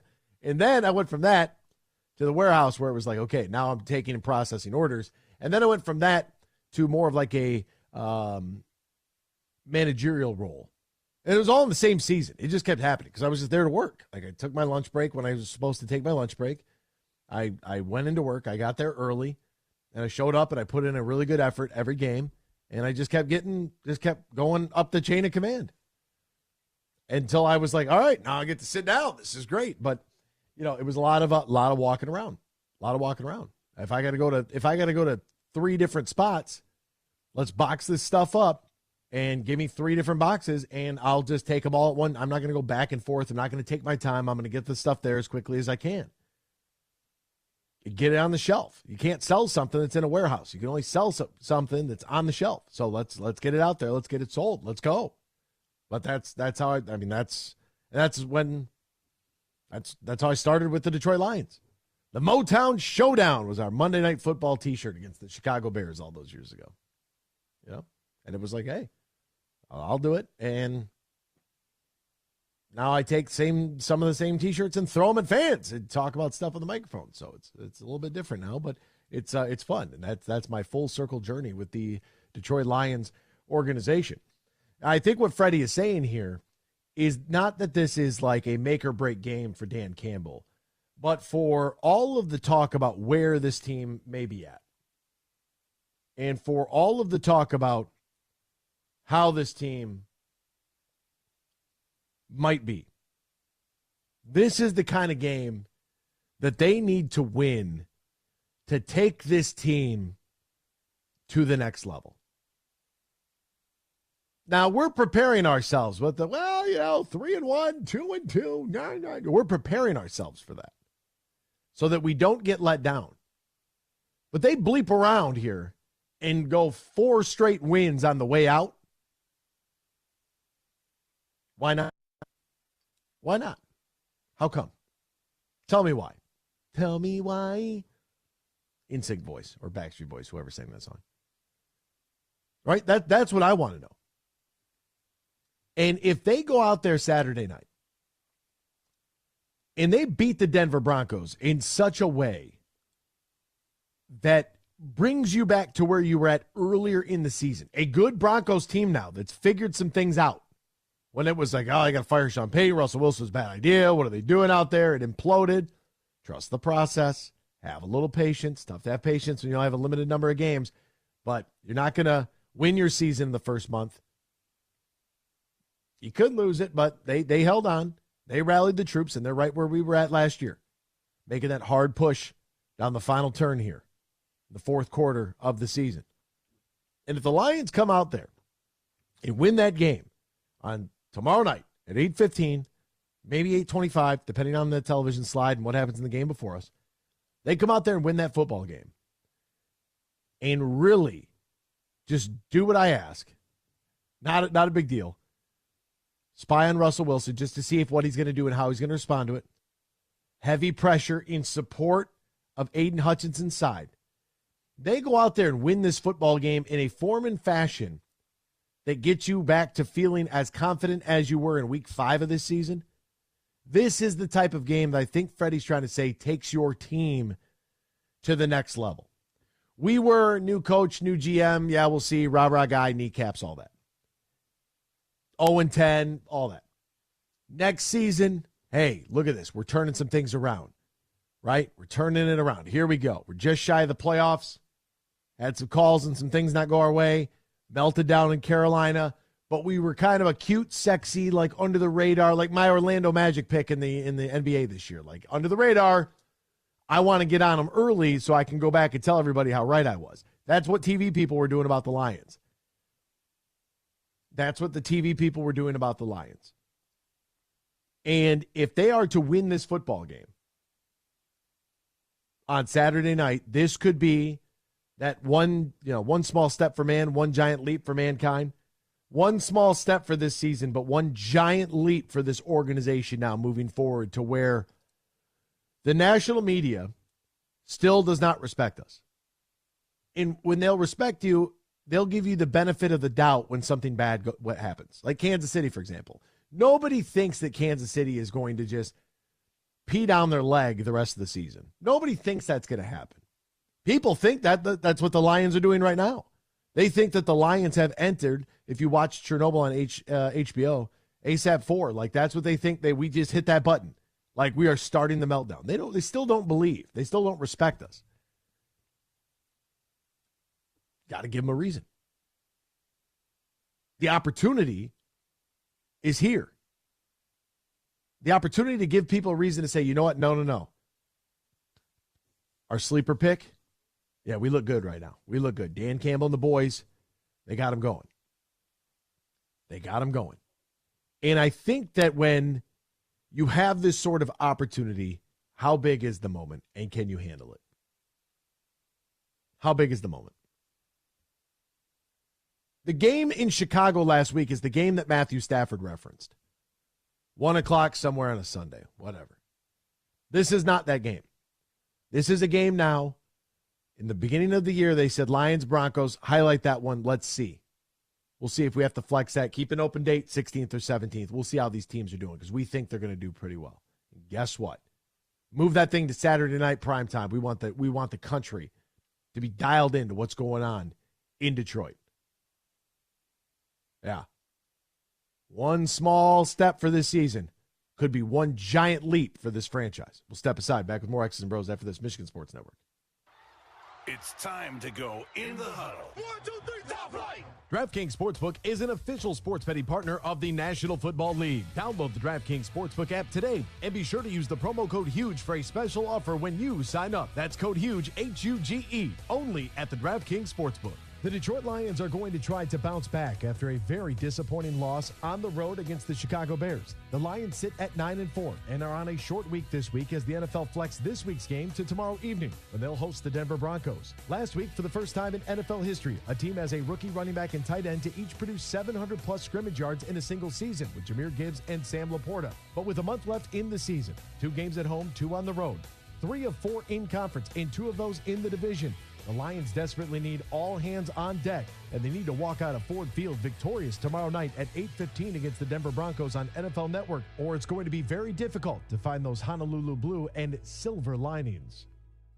Hi, I'm Casey. I don't just work at Meijer, I shop there. Because the holidays are a big deal in my family, I need big deals. And I find them on holiday staples like Meijer's spiral sliced ham for 89 cents per pound with M-Perks. Discount automatically applied when you enter your M-Perks ID Limit 1. Plus potatoes, green beans, rolls, and more. And I use M-Perks to save even more with $1 off per gallon of gas. Get the same low prices, big deals, and great quality in-store and online at Meijer. Exclusions apply. See all deals in the Meijer app. The Freddie the Pizza Man Foundation is dedicated to providing support to families and Michigan schools touched by autism. We invite you to join us in supporting these families and schools by making a donation at freddythepizzaman.com. With your donation, you can help provide essential resources that can make a real impact. Visit freddythepizzaman.com to make a donation and to learn more about the foundation's mission. That's FREDI thepizzaman.com. Together, we can make a difference.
From Traverse City to the Glass City, GR to the Motor City, you're listening to X's and Bros on the Michigan Sports Network. Welcome back here to X's and Bros, Michigan Sports Network. That's Ben and Ryan. I'm Anthony. Don't forget, folks, in the NBA, the game can change in an instant no matter how the action unfolds. You know DraftKings Sportsbook has your back. This week, new customers can score 150 instantly in bonus bets for betting just $5 on basketball. Win or lose, you get an instant dub. Easy for me to say. Best of all, it's safe, secure, and reliable. 24/7 support. I'm so excited to talk about a guy. He's got NBA picks every night of the week, and he's joining us here. Download the DraftKings Sportsbook app right now. Use the promo code HUGE. Promo code HUGE. New customers get 150 instantly in bonus bets for betting just $5 on basketball. Only on DraftKings Sportsbook, only using the promo code HUGE. The crown is yours. Now, if you or somebody you know has a gambling problem, wants help, needs help, call the Michigan Department of Health and Human Services Gambling Disorder Helpline, 800-270-7117. 21 plus, physically present in Michigan. Eligibility and deposit restrictions to apply. Bonus bets expire 168 hours after issuance. Terms at sportsbook.draftkings.com/basketball terms. Let's get to our good buddy, Matt Kowalas. Find him on Twitter at MoneylineMatt8. Sign up on DraftKings, use the promo code, then listen to Matt, make a bunch of money. Matt, how are you this morning? Hey, what's going on, Anthony? Happy Friday, everyone. And, hey, this Friday I'm looking forward to things just a little bit more because those NFL Saturday games are back, making the weekend just that much sweeter. And, you know, we definitely got some great picks to go over. But one thing I got to say, man, last week I led people into potentially the worst NFL game all time with that Raiders game. Oh, my God, what an ugly game. We ended up pushing in that spot. But, guys, I am sorry for leading you into that game if you actually watched it. A 3-0 loss for the Raiders. How ugly.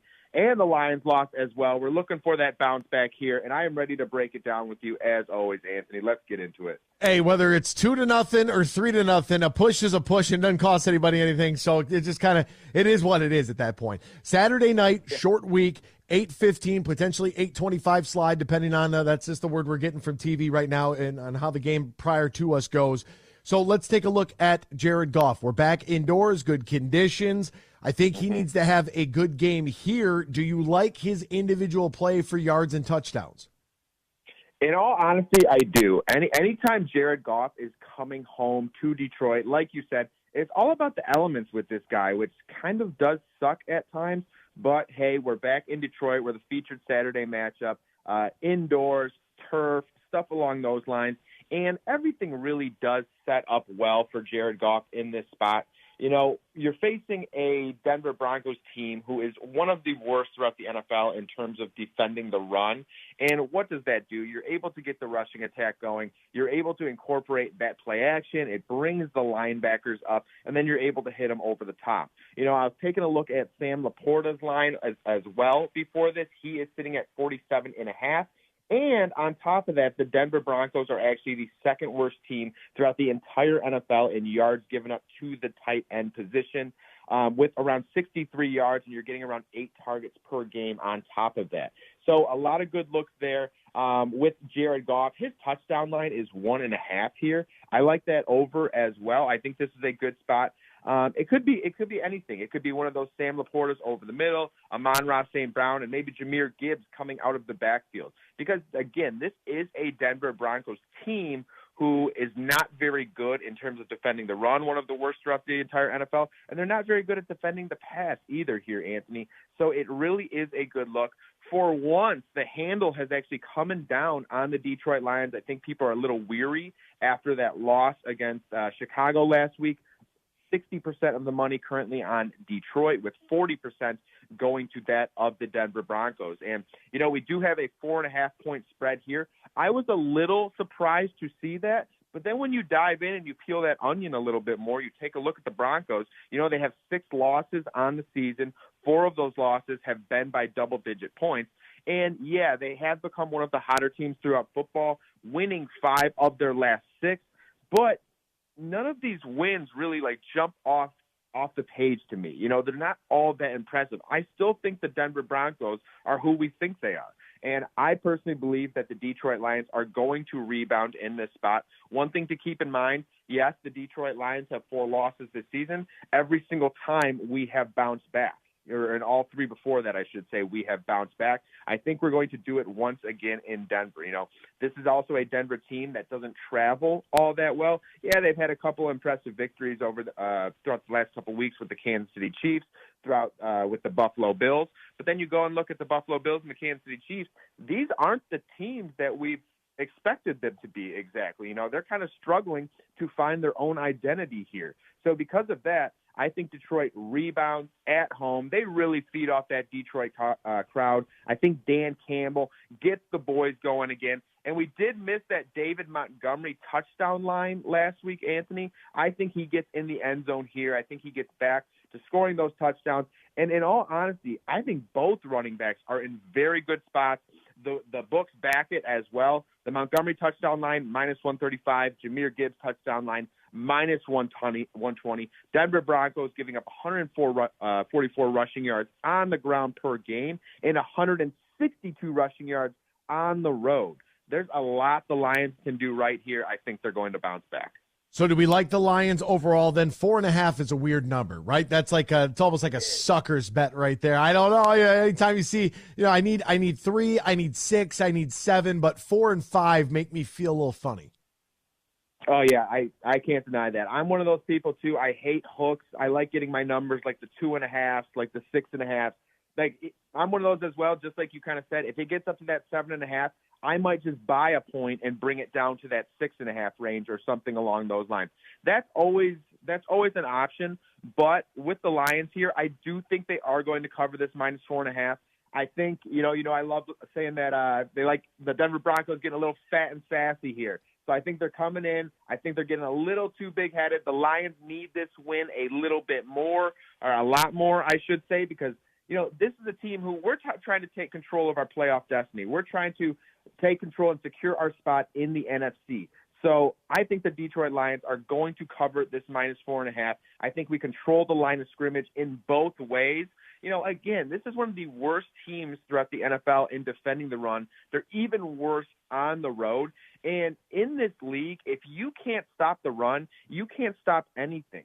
Because then like I was saying, your linebackers are going to come up for that play action. We got that two-headed monster with David Montgomery, Jahmyr Gibbs, thunder and lightning. I think we get both going in this spot. And I think the defense finally steps up. This Broncos team is not some offensive juggernaut. They just do things well. They stick to their game plan. They run the football. They pick up some third downs. And, they end up just getting just enough to beat the other team. It's not like they've been blowing teams out along this 5-1 stretch for them. So for me, again, it's the Detroit Lions. I think we do cover this -4.5. Yeah, I don't love that number, the 4.5, like you were saying, but I think we get it done. Last one for you real quick. Another prop play or play individually for a game line that you really like this weekend. Yes, sir, Anthony. And, I like going with the marquee matchups on here. And in this spot, we've got the Dallas Cowboys traveling on the road to face off against the Buffalo Bills. This is a -2 spread right now. The total in this one is 50.5 points. And as for the handle, 68% of the money is currently on the boys, with 32% going to the Buffalo Bills. And last week, one of my favorite plays, it's kind of one of those plays that I got in line a little bit on Saturday, but I ended up loving the Dallas Cowboys over the Philadelphia Eagles. And, this is one of those spots now where I'm going to pivot, and I'm going with the Buffalo Bills and the -2 because I love taking a team in those classic letdown spots, and I believe that's exactly where the Dallas Cowboys are right now because last week they absolutely manhandled the Philadelphia Eagles at home in Dallas, and that was something they've been waiting to do for some time. Everyone has been talking how the Eagles have always had that edge over the Cowboys. Cowboys finally got it done. They got it done in double-digit fashion by 20 points. Now I think they're in that letdown spot against the Buffalo Bills because this is still a Buffalo team scratching and clawing for a playoff spot. They're 7-6 overall on the season, and last week they finally had a little luck on. I don't even want to say luck because Kadarius Toney was offside. I don't know what Patrick Mahomes is talking about. The guy was offside. You got to call the game by the rules. So I don't want to say they got any luck. They went into Kansas City. They got it done. And now I think they're going to go home and get it done once again. And I believe it's with Josh Allen because in this spot, Josh Allen is one of those quarterbacks who has the ability to extend the play. He can step up in the pocket and go to the middle, or he can go to the outside. And when you're going against guys like DeMarcus Lawrence, Micah Parsons, you need to make those plays. And I think Josh Allen is going to have one of those games, one of those great fantasy games, a little bit of everything, where he pushes the Bills over the top. Another person that I'm looking at here is Stephon Diggs. Stephon Diggs has missed his 67.5 prop line in 3 of his last 4 games, but I really like this spot because when the game is on the line, especially when the season is on the line, it's that Josh Allen and Diggs combo that gets going. Okay, he's also going against Deron Bland, who's one of those guys who he takes a lot of chances. So, yeah, he can get some interceptions, but he can also get absolutely burned by a double move. You know who loves some double moves? It is Stephon Diggs. I'm taking this over 67.5 yards here, and I'm also backing the Buffalo Bills with the -2 at home against the Dallas Cowboys. I think the Cowboys are coming in a little too hot. They get sent back down to earth. He is Matt Wallace. Find him on Twitter, Moneyline Matt 8. Matt, as always, my man, thank you so much for your time today, partner. Let's get paid this weekend. Thanks, brother. Yes, sir, Anthony. Big weekend coming. Happy Friday, everyone. Back with more after this. Get your groove on. Friday, December 15th at Soaring Eagle Casino. Robin Thicke. Same show, same night, Montel Jordan. Tickets start at $53. On sale now at the box office and etix.com. Party hard. Slide into smooth. Robin Thicke and Montel Jordan. Friday, December 15th at Soaring Eagle Casino and Resort. Huge here. AB's doing a heck of a job, and I'm ready to drop some huge opinions about what he's talking about later today at 3 on the Michigan Sports Network.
Miss any of today's show? Find our podcast and listen on demand on Google, Apple, Spotify, the iHeartRadio app, or wherever you get your podcast.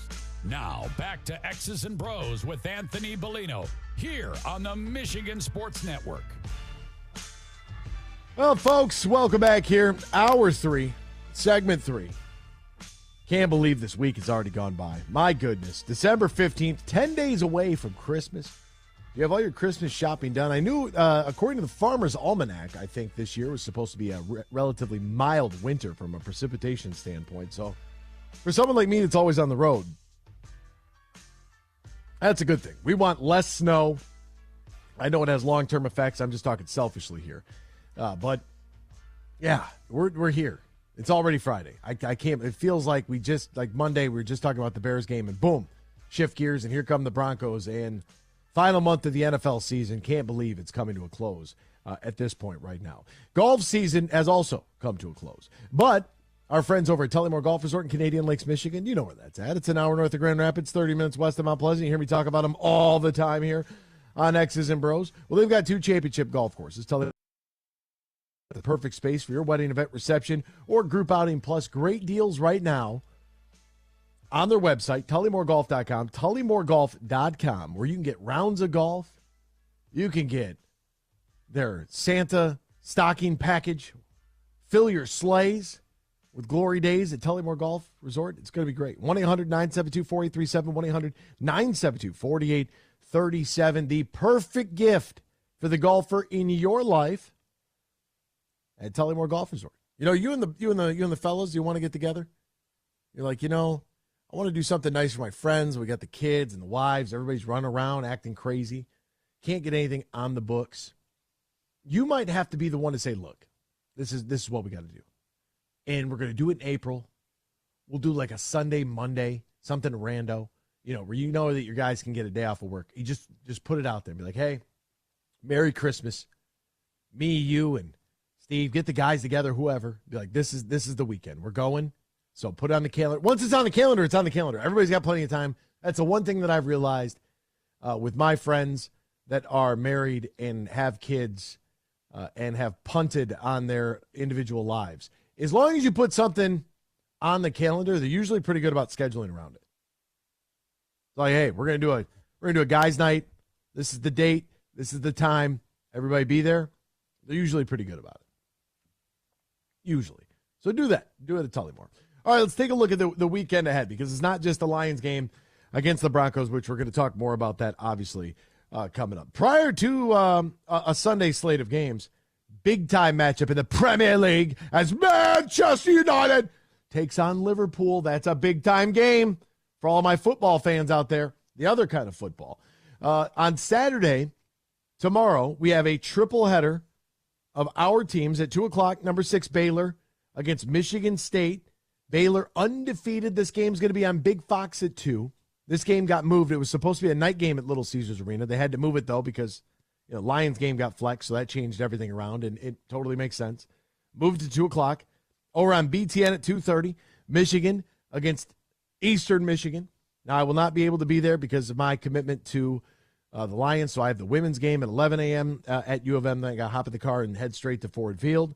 But go Blue. My friend Jason Morris is going to fill in for me, the PA. So he does a great job, and I definitely appreciate him being willing and able. Because if not, I was going to have a real big problem. We needed like a helicopter or a police escort to get from Ann Arbor to Detroit, at least to get out of the parking lot.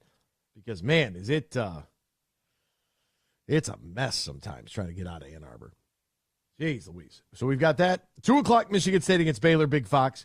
2:30 Michigan, Eastern Michigan over on BTN, and then Saturday night, All Eyes, NFL Network, 8:15, potentially 8:25. Lions and Broncos will know about the 10-minute slide about an hour or so prior to kickoff, give or take, if they're going to have to push it back and reset the clock for 10 minutes. Then tonight, you'll get the Detroit Pistons on the road against the Philadelphia 76ers. And a buddy of mine who is a big Cleveland fan was discussing about how boring it is to watch Cavs games. And I said, really? Are you not having any fun? Huh? Are you not having any fun? And he said, look, man, I've been there. I was working for the Cavs in 2011 during our franchise's worst losing streak ever. A league mark in losing. In a suit, dressed up my clown uniform, working for the organization. I lived through it. I know what you're going through. I said, okay, we're going to have an emotional support meeting tonight, 7 o'clock, Philadelphia. Freddie seems to feel really good. I don't know why he added Killian Hayes as his third star, but whatever. I would probably go with Bojan. Got to give our Balkan brother some love there. So give it to Bogey, Cade, and Jalen. Jalen Duren's not even playing tonight. He's out. Jaden, sorry. Too many J names. Those are going to be our three. Ivy, Cunningham, and Bogdanovich. Let's go. Now, the Red Wings coming off of their loss at home against the Carolina Hurricanes last night, 2-1. They'll be on the road in Philadelphia tomorrow night. So a double dip of Detroit in Philly. Give the city of brotherly love a little Motor City action this weekend. I think that's kind of fun. I think the league should collaborate on that a little bit.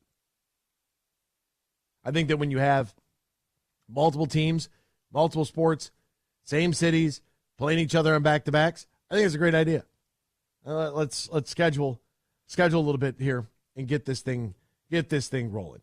Now on the NFL side of things, because and we're going to have college football as well. So I should probably get to the bowl schedule and throw that out there ahead of time. If you are excited about bowl season, it's coming at you quick. It is coming at you quick. And it's starting on tomorrow over on ESPN at 11 a.m. The 9-3 Ohio Bobcats take on Georgia Southern at 6-6. That's going to be the Myrtle Beach Bowl at 11 a.m. And then at 12 noon over on ABC, the Cricket Celebration Bowl, Florida A&M, they're 11-1, taking on 6-5 Howard. At 2:15, Jacksonville State, that's actually in Alabama, will take on Louisiana. This game at the Caesars Superdome for the R&L Carriers New Orleans Bowl. 2:15 over on ESPN.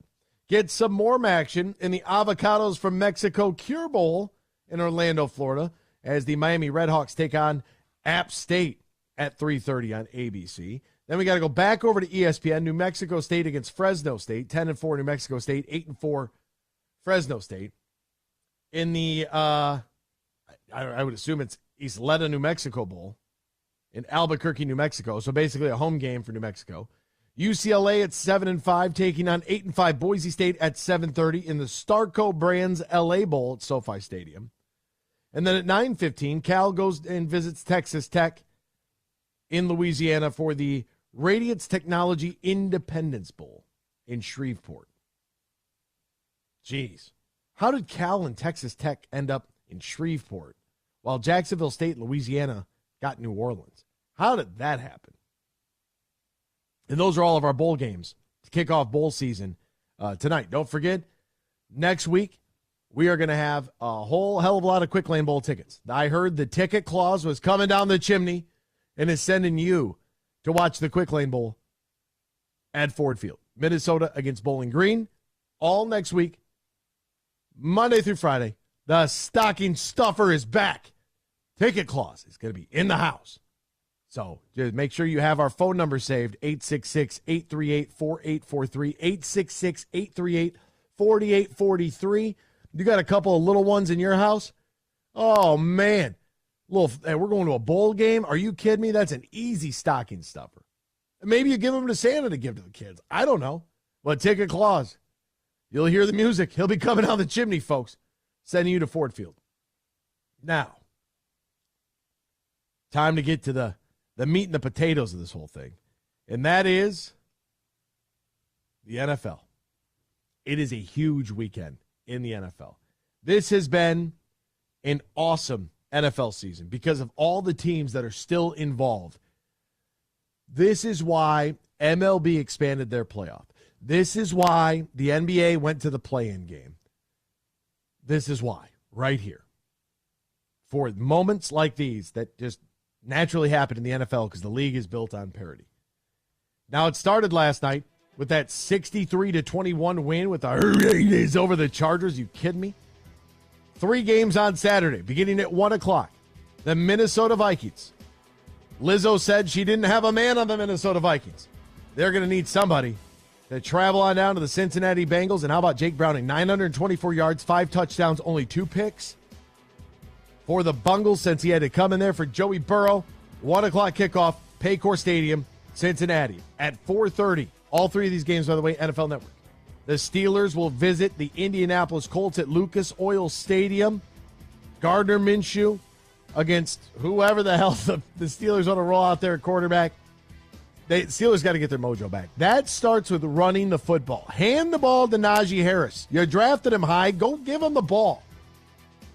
Both teams 7-6, massive game. 7-6 Vikings, 7-6 Bengals, 7-6 Steelers, 7-6 Colts, 7-6 Broncos, taking on the 9-4 Detroit Lions. 8:15 NFL Network in the nightcap. Jared Goff, Russell Wilson, big-time matchup. You heard Matt Koalas earlier. Broncos can't stop the run. We have to be able to push the ball on the ground. We have to assert our game plan on them. We're going to do what we're going to do. You got to try to stop us. That's on both sides. Let's send some heat. Let's get after the quarterback. Sunday's games, 1 o'clock on Fox. 5-8 Bears visiting the 8-5 Cleveland Browns. Joey Flacco leading the charge. That's going to be a long day for that Bears offense because, boy, oh boy, that Browns defense looks good. Tampa Bay Buccaneers, they're 6-7. They travel to Lambeau Field, take on the 6-7 Packers. Baker Mayfield, he played in Cleveland. He knows what it's about when it comes to playing in crap weather. It's going to be cold there in Lambeau. Overcast, 34 degrees. They should be fine. Texans at 7-6 against the 5-6 Tennessee Titans, 1 o'clock on CBS. The New York Football Jets taking on the 9-4 Dolphins. Why is no one concerned about the Dolphins? I'm concerned about the Dolphins. Could the Jets potentially throw in a little upset special and rattle the cage of the AFC East? Find out 1 o'clock on CBS. The Chiefs will visit the Patriots. Chiefs have no problem there. Hopefully they don't cry and whine too much after the game. The Giants at 5-8 take on the 6-7 New Orleans Saints. Giants are getting Darren Waller back. And this is huge because the Giants are now a pivotal player in the NFC playoff matchup with the remaining schedule. I guess we can all hop on board with the G-Men on the way out here. Might as well. It'll be good for New York Scott there in GR. The Falcons and the Panthers. Falcons 6-7, Panthers 1-12. Panthers been an absolute mess. You probably won't watch it. Red Zone probably won't even watch it. The Commandos visit the Rams. Commanders are 4-9. Rams are 6-7. Rams playing for their playoff lives. The 10-3 49ers go on the road to the 3-10 Arizona Cardinals at 4:05. Then at 4:25, how about them Cowboys? The Dallas Cowboys and Dak Prescott, fresh off of being called a game manager by Cam Newton, visit the 7-6 Buffalo Bills. And Matt Koalas told us earlier, nobody circles the wagons like the Buffalo Bills. Buffalo going to win this game against America's team. Of course, it's at 4:25 on Fox. They always get every nationally televised game. It's ridiculous. Sunday Night Football is kind of interesting. Could have been really interesting. Trevor Lawrence, injured, still going to be playing, though. I was surprised to see him actually roll out there last week. The way that he left the field, I couldn't believe it. But he went out there. He's tougher than a $2 steak, folks. Kid chews nails. 8-5 Jaguars, 10-3 Ravens. Big-time matchup in the AFC playoff race on NBC at 8:20. Then all eyes on Monday Night Football. The Philadelphia Eagles, fresh off of being embarrassed by the Dallas Cowboys. I think there's a little fool's gold there with Philly. Taking on the 6-7 Seattle Seahawks. Big-time game. Big-time game here for Seattle. Taking a look at the playoff picture right now. Cowboys and Eagles both at 10-3. Will the Cowboys get upset? Fall to 10-4. Can the Eagles win on the road in Seattle against the 12s? Seattle desperately needs that game. San Francisco's already clinched. They are in. They have their playoff berth signed, sealed, delivered. But you have the Seahawks and the Rams at 6-7, still alive. A three-way battle royale between the Buccaneers, Falcons, and Saints in the NFC South. All three teams 6-7. Lions at 9-4 could use a big win. We know their opponent this week, the Denver Broncos of the AFC side, desperately need this win, trying to keep their playoff hopes alive at 7-6. Wow. Absolute chaos. AFC East, Dolphins with a 2-game lead over the Bills. They're 9-4. Bills are 7-6.